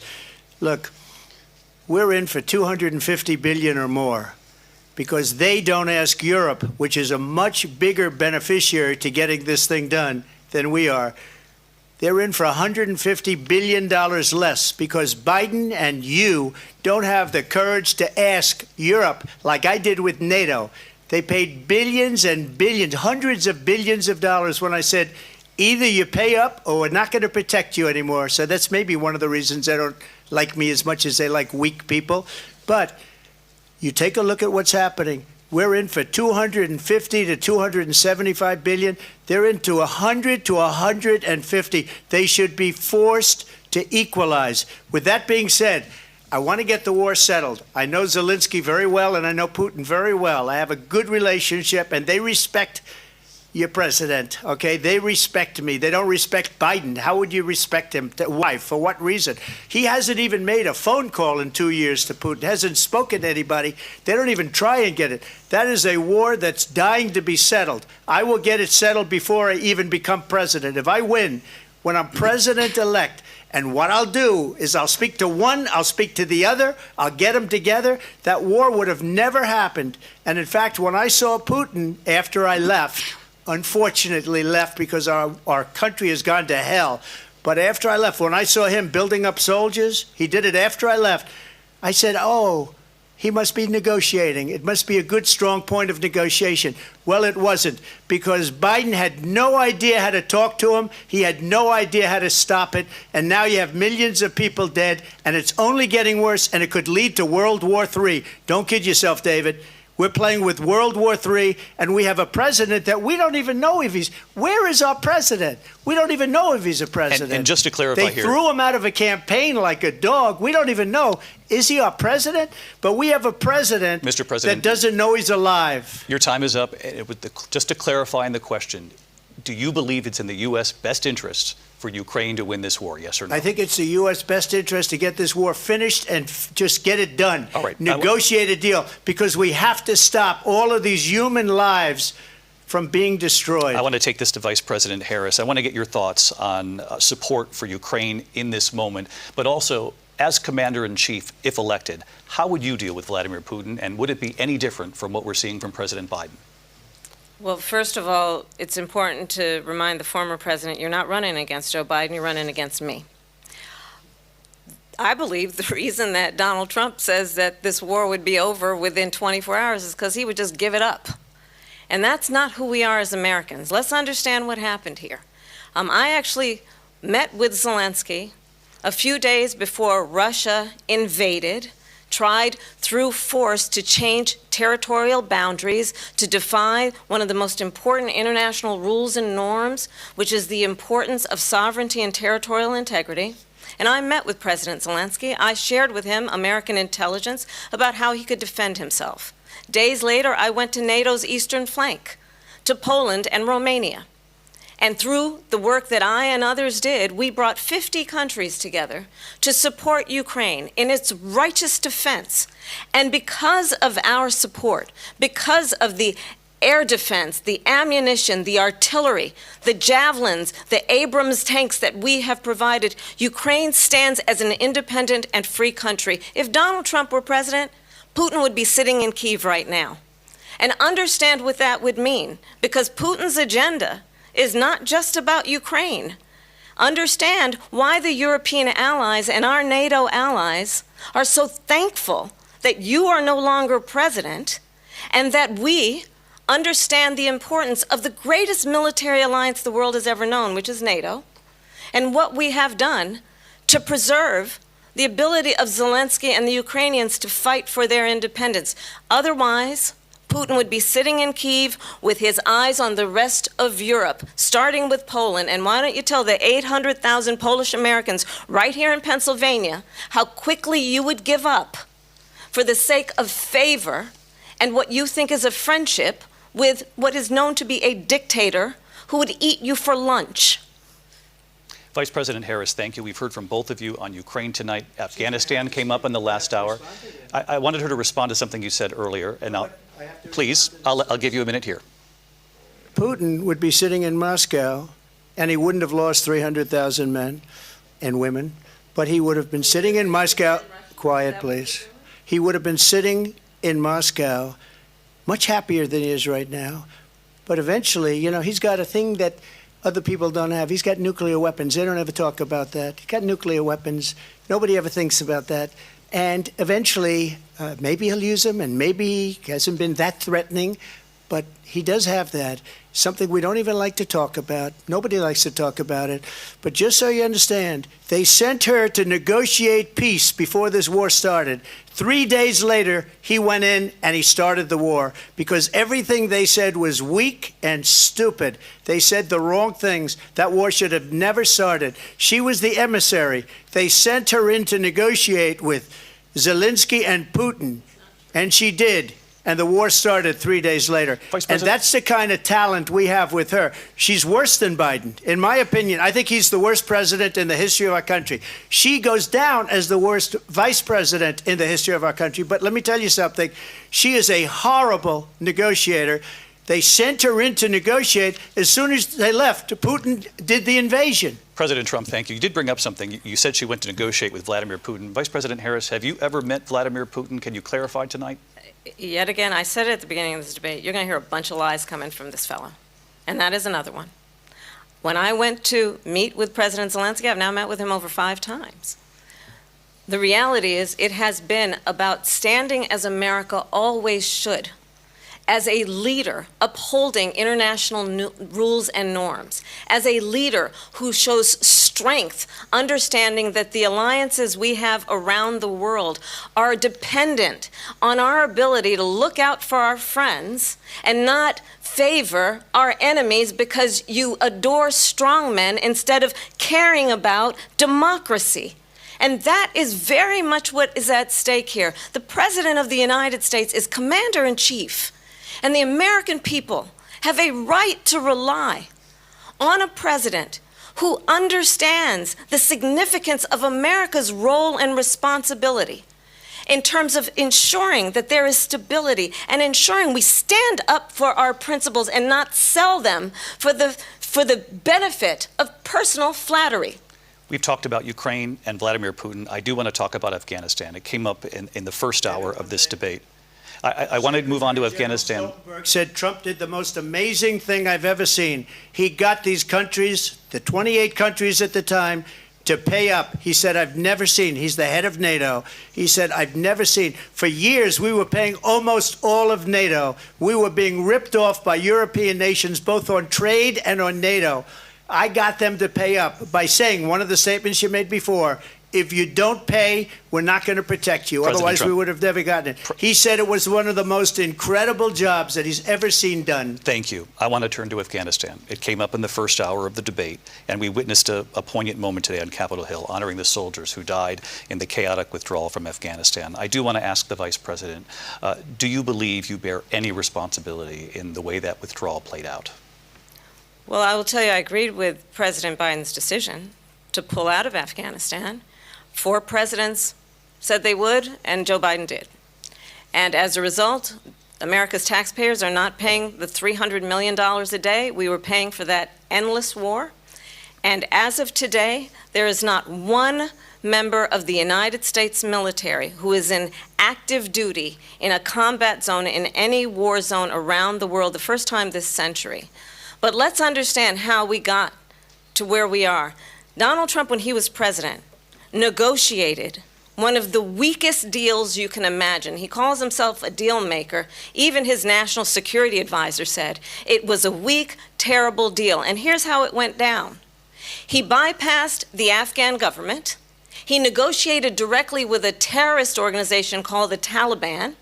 The negotiation involved the Taliban getting 5,000 Taliban terrorists released. And get this.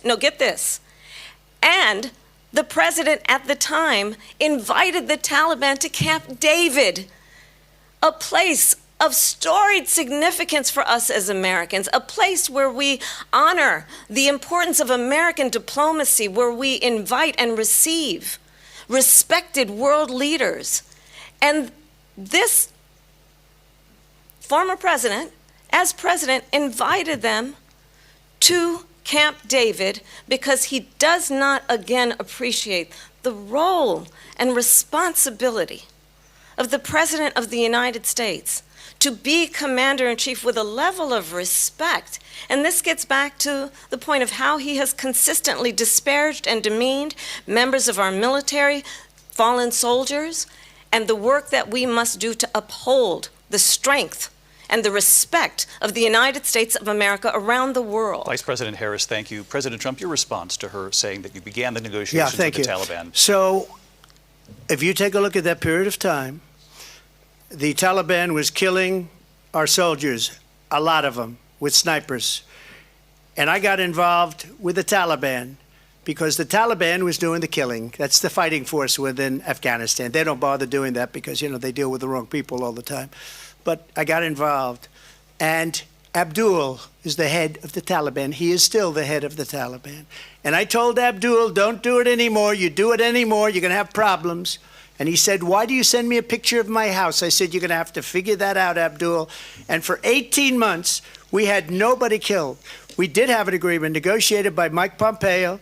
It was a very good agreement. The reason it was good, we were getting out. We would have been out faster than them, but we wouldn't have lost the soldiers. We wouldn't have left many Americans behind, and we wouldn't have left $85 billion worth of brand new, beautiful military equipment behind. And just to finish, they blew it. The agreement said you have to do this, and they didn't do it. They didn't do it. The agreement was terminated by us because they didn't do what they were supposed to do. I want to move on. And these people did the worst withdrawal, and in my opinion, the most embarrassing moment in the history of our country. And by the way, that's why Russia attacked Ukraine, because they saw how incompetent she and her boss are. President Trump, thank you. I want to move on now to race and politics in this country. Mr. President, you recently said of Vice President Harris, quote, I didn't know she was black until a number of years ago when she happened to turn black, and now she wants to be known as black. I want to ask a bigger picture question here tonight.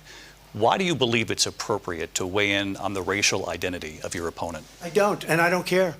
I don't care what she is. I don't care. You make a big deal out of something. I couldn't care less. Whatever she wants to be is okay with me. But those were your words, so I'm asking. I don't know. I mean, all I can say is I read where she was not black, that she put out, and I'll say that. And then I read that she was black, and that's okay. Either one was okay with me. That's up to her. That's up to her. Vice President Harris, your thoughts on this? Honestly, I think it's a tragedy that we have someone who wants to be president who has consistently, over the course of his career, attempted to use race to divide the American people. I do believe that the vast majority of us know that we have so much more in common than what separates us, and we don't want this kind of approach that is just constantly trying to divide us, and especially by race. And let's remember how Donald Trump started. He was land, he owned buildings, and he was investigated because he refused to rent property to black families. Let's remember, this is the same individual who took out a full-page ad in the New York Times calling for the execution of 5 young black and Latino boys who were innocent, the Central Park 5. Took out a full-page ad calling for their execution. This is the same individual who spread birther lies about the first black president of the United States. And I think the American people want better than that, want better than this, want someone who understands, as I do, I travel our country. We see in each other a friend. We see in each other a neighbor. We don't want a leader who is constantly trying to have Americans point their fingers at each other. I meet with people all the time who tell me, can we please just have discourse about how we're going to invest in the aspirations and the ambitions and the dreams of the American people?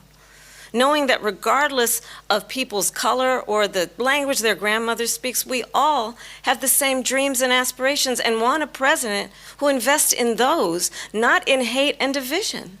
Vice President Harris, thank you. Lindsay? President Trump, this is now your 3rd time. This is the most divisive presidency in the history of our country. There's never been anything like it. They're destroying our country, and they come up with things like what she just said. Going back many, many years, when a lot of people, including Mayor Bloomberg, agreed with me on the Central Park 5, they admitted, they said, they pled guilty. And I said, well, if they pled guilty, they badly hurt a person, killed a person ultimately. And if they pled guilty, then they pled, we're not guilty. But this is a person that has to stretch back years, 40, 50 years ago, because there's nothing now. I built one of the greatest economies in the history of the world, and I'm going to build it again. It's going to be bigger, better, and stronger. But they're destroying our economy. They have no idea what a good economy is. Their oil policies, every single policy. And remember this, she is Biden. You know, she's trying to get away from Biden. I don't know the gentleman, she says. She is Biden. The worst inflation we've ever had, a horrible economy because inflation has made it so bad, and she can't get away with that. Thank you. Your time is up, Lindsay. I want to respond to that, though. I want to just respond briefly. Clearly, I am not Joe Biden, and I am certainly not Donald Trump. And what I do offer is a new generation of leadership for our country. One who believes in what is possible, one who brings a sense of optimism about what we can do instead of always disparaging the American people. I believe in what we can do to strengthen our small businesses, which is why I have a plan. Let's talk about our plans and let's compare the plans. I have a plan to give startup businesses $50,000 tax deduction, to pursue their ambitions, their innovation, their ideas, their hard work. I have a plan, $6,000 for young families for the first year of your child's life, to help you in that most critical stage of your child's development. I have a plan that is about allowing people to be able to pursue what has been fleeting in terms of the American dream by offering a help with down payment of $25,000 down payment assistance for first-time home buyers. That's the kind of conversation, I believe, David, that people really want tonight, as opposed to a conversation that is constantly about belittling and name-calling. Let's turn the page Vice President and move Harris, forward. Thank you. Let's turn to policy. President Let's Trump, turn we to have policy. to move on. President Trump. Let's turn to policy, She has please. a plan to defund the police. She has a plan to confiscate everybody's gun. President Trump, she we has do a have to plan move to on to not other allow issues. fracking in Pennsylvania or anywhere else. Okay. That's Thank you, what Mr. her President. plan is until just recently. I just need Lindsay, to go ahead. respond President because Trump, no, the President former Trump. president has said No, I'm something sorry. twice that I need to No, respond to. I'm sorry. We're I going just to need to move respond on, Vice one President time Harris. to what he has President said Trump, this multiple is times. now your Yes. third time running for president. You have long vowed to repeal and replace the Affordable Care Act, also known as Obamacare. You have failed to accomplish that. You now say you're going to keep Obamacare, quote, unless we can do something much better. Correct. Last month you said, quote, we're working on it. So tonight, 9 years after you first started running, do you have a plan, and can you tell us what it is? Obamacare was lousy health care, always was. It's not very good today. And what I said, that if we come up with something, and we are working on things, we're going to do it and we're going to replace it. But remember this, I inherited Obamacare because Democrats wouldn't change it. They wouldn't vote for it. They were unanimous. They wouldn't vote to change it. If they would have done that, we would have had a much better plan than Obamacare. But the Democrats came up. They wouldn't vote for it. I had a choice to make when I was president. Do I save it and make it as good as it can be, never going to be great, or do I let it rot? And I felt I had an obligation, even though politically it would have been good to just let it rot and let it go away. I decided, and I told my people, the top people, and they're very good people. I have a lot of good people in that administration. We read about the bad ones. We had some real bad ones too, and so do they. They have really bad ones. The difference is they don't get rid of them. But let me just explain. I had a choice to make. Do I save it and make it as good as it can be, or do I let it rot? And I saved it. I did the right thing. But it's still never going to be great, and it's too expensive for people. And what we will do is we're looking at different plans. If we can come up with a plan that's going to cost our people, our population, less money and be better health care than Obamacare, then I would absolutely do it. But until then, I'd run it as good as it can be run. So just a yes or no, you still do not have a plan? I have concepts of a plan. I'm not president right now. But if we come up with something, I would only change it if we come up with something that's better and less expensive. And there are concepts and options we have to do that. And you'll be hearing about it in the not-too-distant future. Vice President Harris, in 2017, you supported Bernie Sanders' proposal to do away with private insurance and create a government-run healthcare system. 2 years later, you proposed a plan that included a private insurance option. What is your plan today? Well, first of all, I absolutely support, and over the last 4 years as vice president, private health care options. But what we need to do is maintain and grow the Affordable Care Act. But I'll get to that, Lindsay. I just need to respond to a previous point that the former president has made. I've made very clear my position on fracking. And then this business about taking everyone's guns away. Tim Walz and I are both gun owners. We're not taking anybody's guns away. So stop with the continuous lying about this stuff. As it relates to the Affordable Care Act, understand, just look at the history to know where people stand. When Donald Trump was president, 60 times he tried to get rid of the Affordable Care Act. 60 times. I was a senator at the time when I will never forget the early morning hours when it was up for a vote in the United States Senate. And the late, great John McCain, who you have disparaged as being, you don't like him, you said, at the time because he got caught. He was an American hero. The late, great John McCain, I will never forget that night, walked onto the Senate floor and said, no, you don't. No, you don't. No, you don't get rid of the Affordable Care Act. You have no plan. And what the Affordable Care Act has done is eliminate the ability of insurance companies to deny people with pre-existing conditions. I don't have to tell the people watching tonight, you remember what that was like? Remember when an insurance company could deny if a child had asthma, if someone was a breast cancer survivor, if a grandparent had diabetes? And thankfully, as I've been vice president, and we over the last 4 years have strengthened the Affordable Care Act, we have allowed for the first time Medicare to negotiate drug prices on behalf of you, the American people. Donald Trump said he was going to allow Medicare to negotiate drug prices. He never did. We did. And now we have capped the cost of insulin at $35 a month. Since I've been vice president, we have capped the cost of prescription medication for seniors at $2,000 a year. And when I am president, we will do that for all people, understanding that the value I bring to this is that access to health care should be a right and not just a privilege of those who can afford it. And the plan has to be to strengthen the Affordable Care Act, not get rid of it. Vice President Harris, thank in terms you. of where Donald Trump stands on that. I want to move to an issue that's important for a lot of... She made a mistake. At number one, John McCain fought Obamacare for 10 years.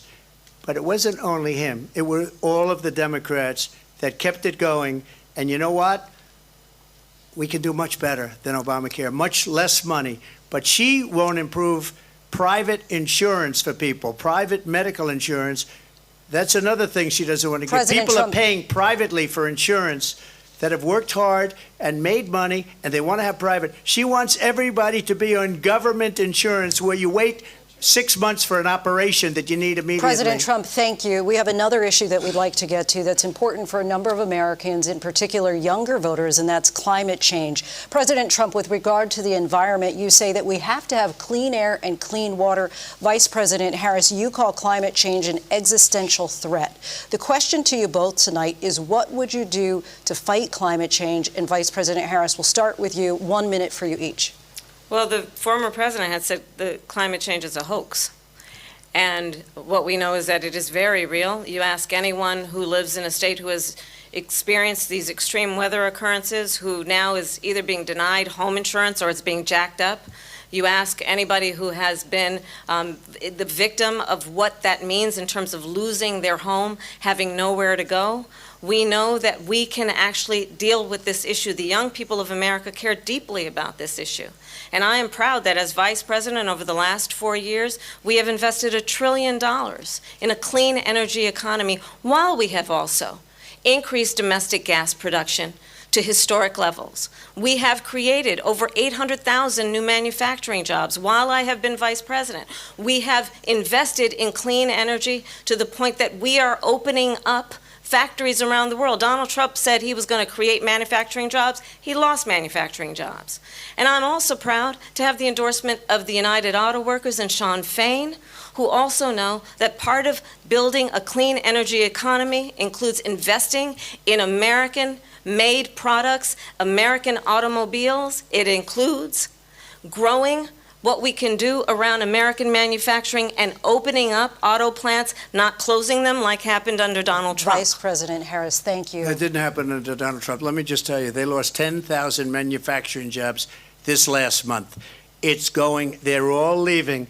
They're building big auto plants in Mexico, in many cases owned by China. They're building these massive plants, and they think they're going to sell their cars into the United States because of these people. What they have given to China is unbelievable.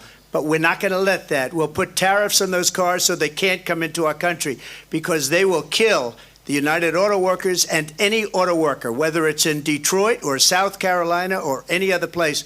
What they've done to business and manufacturing in this country is horrible. We have nothing because they refuse. You know, Biden doesn't go after people because supposedly China paid him millions of dollars. He's afraid to do it. Between him and his son, they get all this money from Ukraine. They get all this money from all of these different countries. And then you wonder, why is he so loyal to this one, that one, Ukraine, China? Why is he? Why did he get $3.5 million from the mayor of Moscow's wife? Why did she pay him $3.5 million? This is a crooked administration, and they're selling our country down the tubes. President Trump, thank you. Thank you. We'll be right back with closing statements for both of our candidates. An historic night, this ABC News presidential debate from Philadelphia. Back in a moment.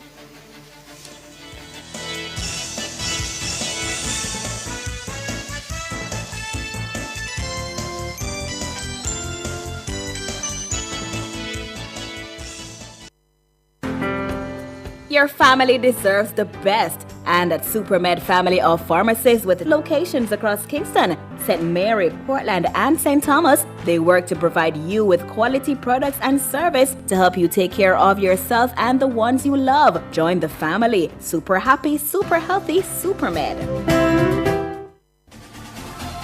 For all your electrical needs, visit ABC Electrical Sales. They stock a wide variety of electrical supplies, including plugs, switches, panel boards, and conduits, plus energy-saving fixtures.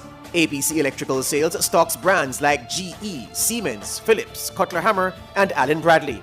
They also offer free island-wide delivery just to suit your needs.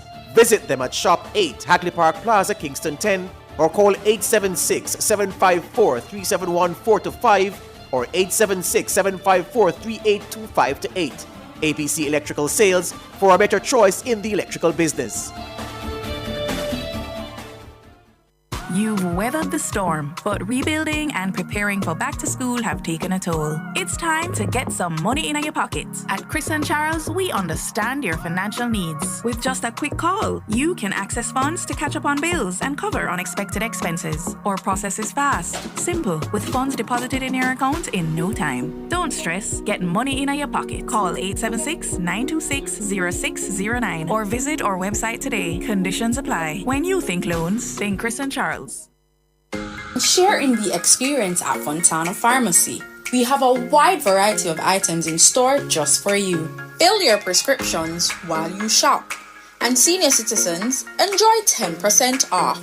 Shop household, cosmetics, toys, and many other departments. We also offer curbside pickup and delivery. Visit our website at fontanapharmacy.com. Fontana Pharmacy, where it's all good inside. Informative, educational, insightful. Let's talk justice. Tackling topics like constitutional rights and reform, domestic violence, and rights issues that affect you. Let's talk justice every Monday from 1 to 2 p.m. on Nationwide 90 FM. Call in, share your thoughts, be empowered, know your rights, and let's talk justice, ensuring access to justice for all, courtesy of Jamaicans for Justice. Catch the E-Zone with me, the Stinger Honeybee, alongside Kareem Boy Ting. As we turn up the heat in the street. New show, new vibes. Same us. Same us. Monday to Friday, 3 to 5 p.m. Right here on Nationwide 90 FM. We'll bring you entertainment news. We'll take away your Monday blues. You don't want to miss a week with us. We'll talk health. Well, jump into the mix. Or the hot seat. Don't miss the brain buster. Or the crazy giveaways. I mean, is this planet Earth? Is it? I don't know. Let me check. Either way, it's got a buzz. And a bug, I think. Ow. It's hard-hitting. It's riveting. It's the much talked about cover story during Nationwide at 5. Here Cliff Hughes get to the heart of the story of the day. Cover story aired 5:30 weekdays during Nationwide at 5. Nationwide at 5. Talk radio at its best. Cover story.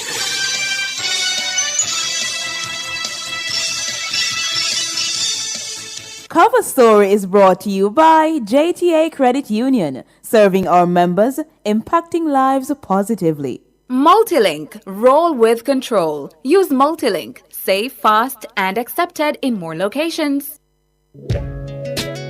Do you have a consumer-related issue?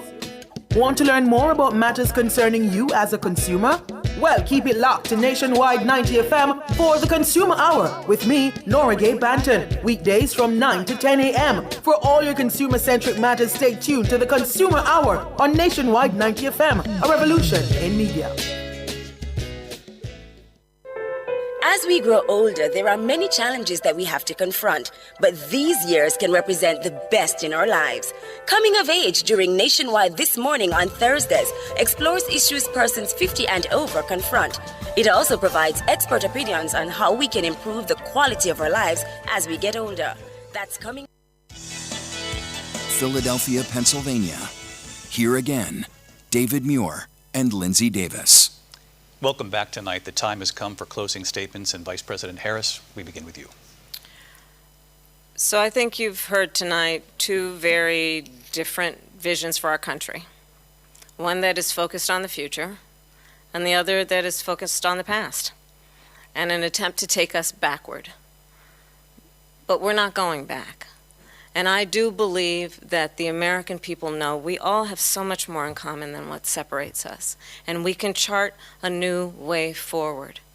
And a vision of that includes having a plan, understanding the aspirations, the dreams, the hopes, the ambition of the American people, which is why I intend to create an opportunity economy, investing in small businesses, in new families, in what we can do around protecting seniors, what we can do that is about giving hardworking folks a break and bringing down the cost of living.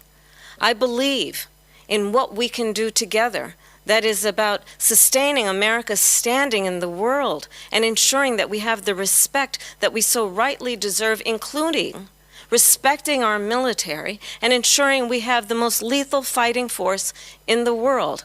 I will be a president that will protect our fundamental rights and freedoms, including the right of a woman to make decisions about her own body and not have her government tell her what to do. I'll tell you, I started my career as a prosecutor. I was a DA, I was an attorney general, a United States senator, and now vice president. I've only had one client, the people. And I'll tell you, as a prosecutor, I never asked a victim or a witness, are you a Republican or a Democrat? The only thing I ever asked them, are you okay? And that's the kind of president we need right now. Someone who cares about you and is not putting themselves first. I intend to be a president for all Americans and focus on what we can do over the next 10 and 20 years to build back up our country by investing right now in you, the American people. Vice President Harris, thank you. President Trump?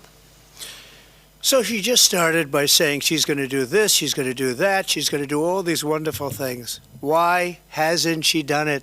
She's been there for 3.5 years. They've had 3.5 years to fix the border. They've had 3.5 years to create jobs and all the things we talked about. Why hasn't she done it? She should leave right now, go down to that beautiful White House, go to the Capitol, get everyone together and do the things you want to do, but you haven't done it and you won't do it because you believe in things that the American people don't believe in. You believe in things like we're not going to frack, we're not going to take fossil fuel, we're not going to do things that are going to make this country strong, whether you like it or not. Germany tried that, and within 1 year they were back to building normal energy plants. We're not ready for it. We can't sacrifice our country for the sake of bad vision. But I just ask one simple question. Why didn't she do it? We're a failing nation. We're a nation that's in serious decline. We're being laughed at all over the world. All over the world they're laughed. I know the leaders very well. They're coming to see me. They call me. We're laughed at all over the world. They don't understand what happened to us as a nation. We're not a leader. We don't have any idea what's going on. We have wars going on in the Middle East. We have wars going on with Russia and Ukraine. We're going to end up in a third world war, and it'll be a war like no other because of nuclear weapons, the power of weaponry. I rebuilt our entire military. She gave a lot of it away to the Taliban. She gave it to Afghanistan. What these people have done to our country, and maybe toughest of all, is allowing millions of people to come into our country. Many of them are criminals, and they're destroying our country. The worst president, the worst vice president in the history of our country. President Trump, thank you. And that is our ABC News presidential debate from here in Philadelphia at the National Constitution Center. I'm Lindsay Davis. And I'm David Muir. Thank you for watching here in the U.S. and all over the world, and from all of us here at ABC News. Good night. And that is the end of the first presidential debate between these two candidates, Vice President Kamala Harris and former President Donald Trump. Also likely the only debate we will see in between these two candidates. We have been watching alongside our full team of analysts and, of course, each of our reporters. Good night. We're still here nationwide at 5. And we just saw possibly the first and last debate between Kamala Harris, the Vice President who is the Democratic presidential candidate for November 5's presidential election in the U.S. And I must tell you, what we saw from Kamala Harris this evening, she has made the mark. Madam President, Commander-in-Chief, she stood and she commanded that stage this evening. I thought she won, and she won by a mile. What say you, Siobhan? I think you hit the nail on the head. I started taking copious notes from the beginning. After a while, I just gave up because I said, this is a train wreck for Donald Trump. He managed to make the situation almost entirely about himself and was on the defensive from the first question all the way to the closing remarks. She hammered him on every point, and he was unable to get together a coherent message. Ricardo, your reaction first. Possibly one of the greatest debate performances I've seen against Donald Trump. He has faced many debate opponents, and I thought Kamala Harris, clearly very well prepared, knowing when to needle him, when to unrattle him, and when to allow him to ramble. The split screen didn't do him justice. Her mocking, making him small, smiling, nodding, looking at him with contempt. The part where she told him that world leaders think you are a disgrace.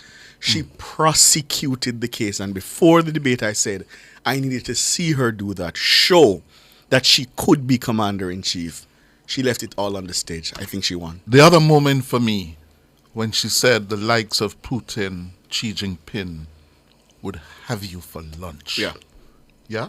The people he looks up to, so to speak. Yes. It was a commanding performance. We have Dr. And we should say that from the very beginning, she showed strength. She crossed that stage and forced him to shake her hand. Yes. Yeah, and said, I'm Kamala Harris. And you could tell it caught him off guard. It did, because he wasn't going to shake her hand. And she walked across that stage into his zone. Territory and introduced herself. What I read from that, I'm here to take up space. Yeah. And she did that. Yeah. And what a contrast to this debate versus Biden and Trump. Yeah. I think Donald Trump understands what Biden went through during that last debate.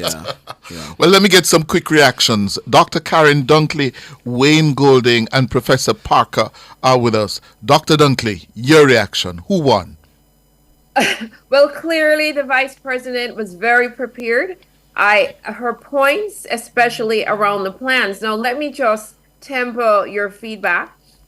Based on where I sit, and I'm a part of several focus groups, an independent focus group, a Democratic focus group. The consensus is that this debate was a bit underwhelming. We do agree that the vice president was prepared, that she had a plan. She was able to articulate that Trump kept the playbook as she stated. He did not offer any new ideas.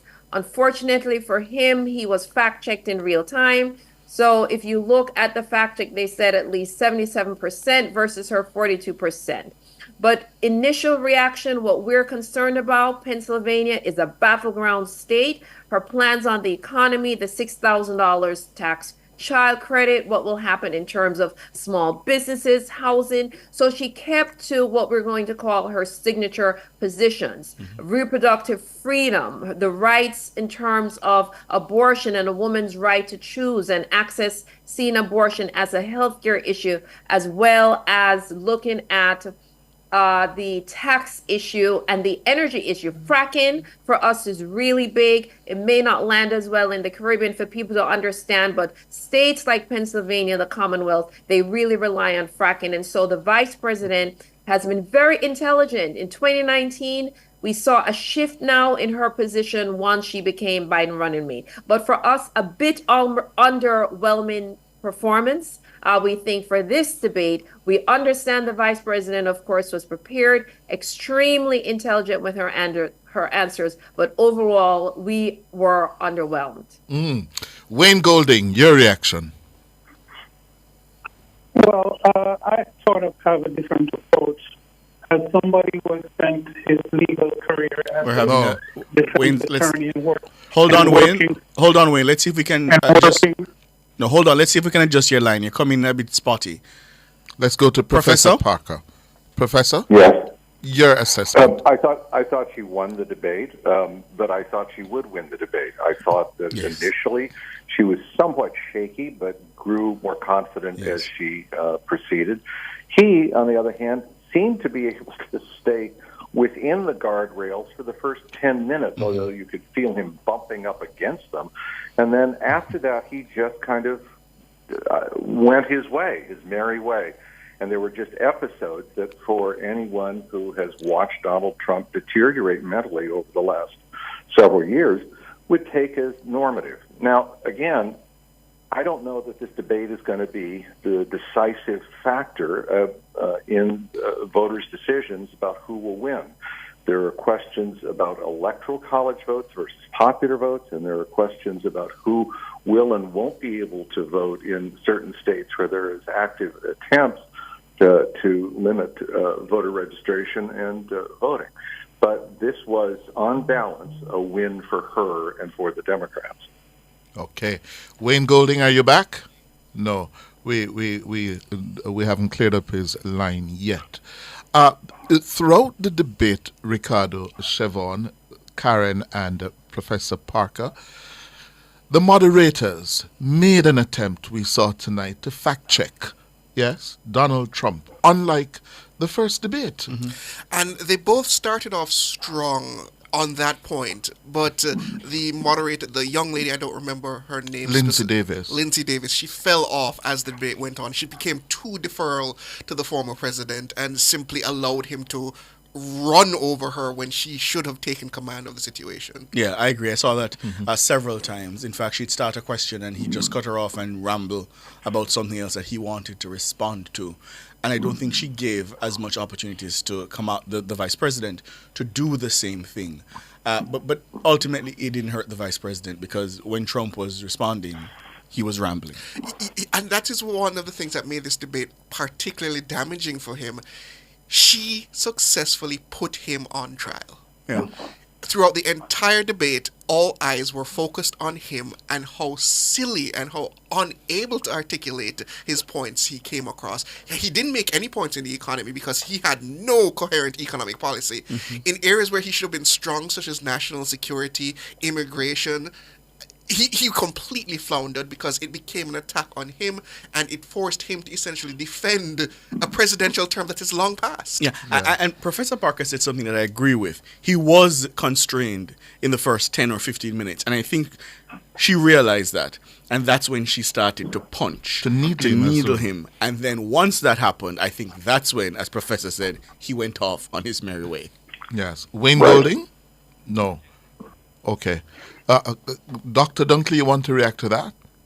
Yeah, I think certainly that former President Trump was constrained because there's no doubt that his campaign prep had some messaging around how he would interact and interface with the vice president as a woman. The fact that he has not done well, is not doing well, and that females tend to be among the leading percentage of Americans who vote. And I think that his constraint was limited within those first few minutes because there had to be some conversation. But I think that there is an issue here. The issue for me, especially again, we know the states and they've been to Pennsylvania, different sections of Pennsylvania.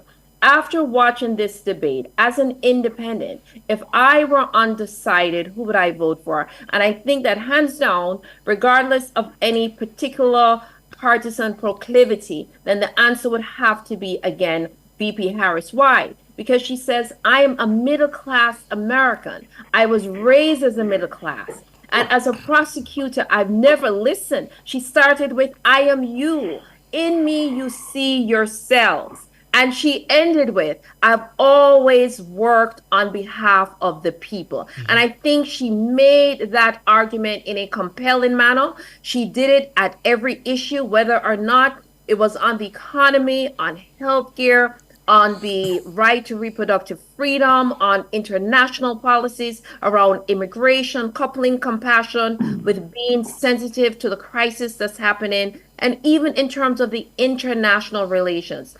I think former President Trump, he attempted to align her as best as possible to Biden and the last 3.5 years. And she did not distance or did not disparage President Biden, but simply articulated that you're running against me, and this is my position, and this is my plan. And so that is my reaction. So would I, if I had to make a decision, and I am a registered independent, I would select VP Harris based on this performance. Wayne Golding, we're back with you. Your reaction, your assessment? Yes, thank you, Cliff. Thank you. Like I was about to say, I've spent most of my career as a defense attorney, and I've worked with some skillful prosecutors over the years, both federal and state prosecutors. And I think the training that VP Harris got as a prosecutor worked well for her today. She covered all the elements. She covered all the bases. She made an excellent opening. An excellent case was presented. And in the end, her closing argument was on point. Now, for those who were expecting fireworks, that's not what it's all about. And I think she accomplished her goal of touching most of what we call the pocketbook issues that the regular voter, because if you remember, it's one man, one vote. So they have to cater to whatever the concerns are of that one person. You can't cover all the bases, but she certainly laid a wide swatch across America tonight. Mm-hmm. And I think a lot of people who said they didn't know who she was, if they watched this debate, they would have gotten that first-hand view. Everybody knows who former President Trump was already and what his proclivity for being mendacious is like. And I don't think anyone was surprised, because the fact-checking was there, and she was very skillful at that, too. Yes. And I think her performance tonight certainly met muster. It was both in form and substance. And I think for anybody to walk away from this debate to even say President Trump really scratched or made a mark, it would be, almost sacrilegious. And I think the American people were treated to the rise of intelligence instead of the demise of intelligence in this country that's been happening over the last couple of years. Professor Parker, how will this go down in Middle America? I think this was, for many in Middle America, like watching a split-screen television in which on the one side Archie Bunker was playing and on the other side the West Wing was playing. And I think that when it finally comes down to it, the majority of those watchers are going to tilt in the Democrat direction. I don't think, like a lot of my colleagues, that the American people are desperate, just desperate for more detailed policy discussions. They aren't. What I think she demonstrated tonight was that the willingness to believe in American government and in America that is reflected in shows like The West Wing is still alive for lots and lots of Americans. Yes. And that the crippled, hurtful, angry, resentful world of Archie Bunker is appropriately something to laugh at, to feel a certain sorrow about, but to leave behind. Yes. Siobhan, final comments before we say goodnight? I think you hit the nail on the head, Cliff, when you came in that the VP Harris came on as stately, dignified, and presidential. Donald Trump did not win any votes this evening. Can we say whether he lost any? I don't know. Yeah. But he did not win any votes this evening. She would have won some votes. Yes. Those undecided. The 48% of Americans who still wanted to know who she was, they now understand who she is. Yes. Ricardo? Take the message to the people now. Take it to Middle America. Take it to all the swing states. Launch a bus tour. Bring the message. She delivered tonight. Keep that momentum going. Yes. I think she's on her way. And I will end by saying, for me, I was watching her closely tonight. My question, is she ready to be Madam President? And she answered that question for me tonight. She is Madam President, the 47th President of the United States. We hope. We hope, because at the end of the day, we still have, 53 days to go. Yeah. Dr. Dunkley, Professor Parker, Wayne Golding, thank you so much. Thanks to all of our listeners or viewers or YouTubers or WhatsAppers or tweeps, or producer Dana Davey or technical operator Andrew Anderson. More analysis tomorrow and in the coming days. I'm Cliff Hughes. And can I also say, yes, she doesn't claim it a lot, but I'm proud to be Jamaican. Sure. Sounds like you may be agreeing with Trump there, huh? Good night. Good night. Okay, good.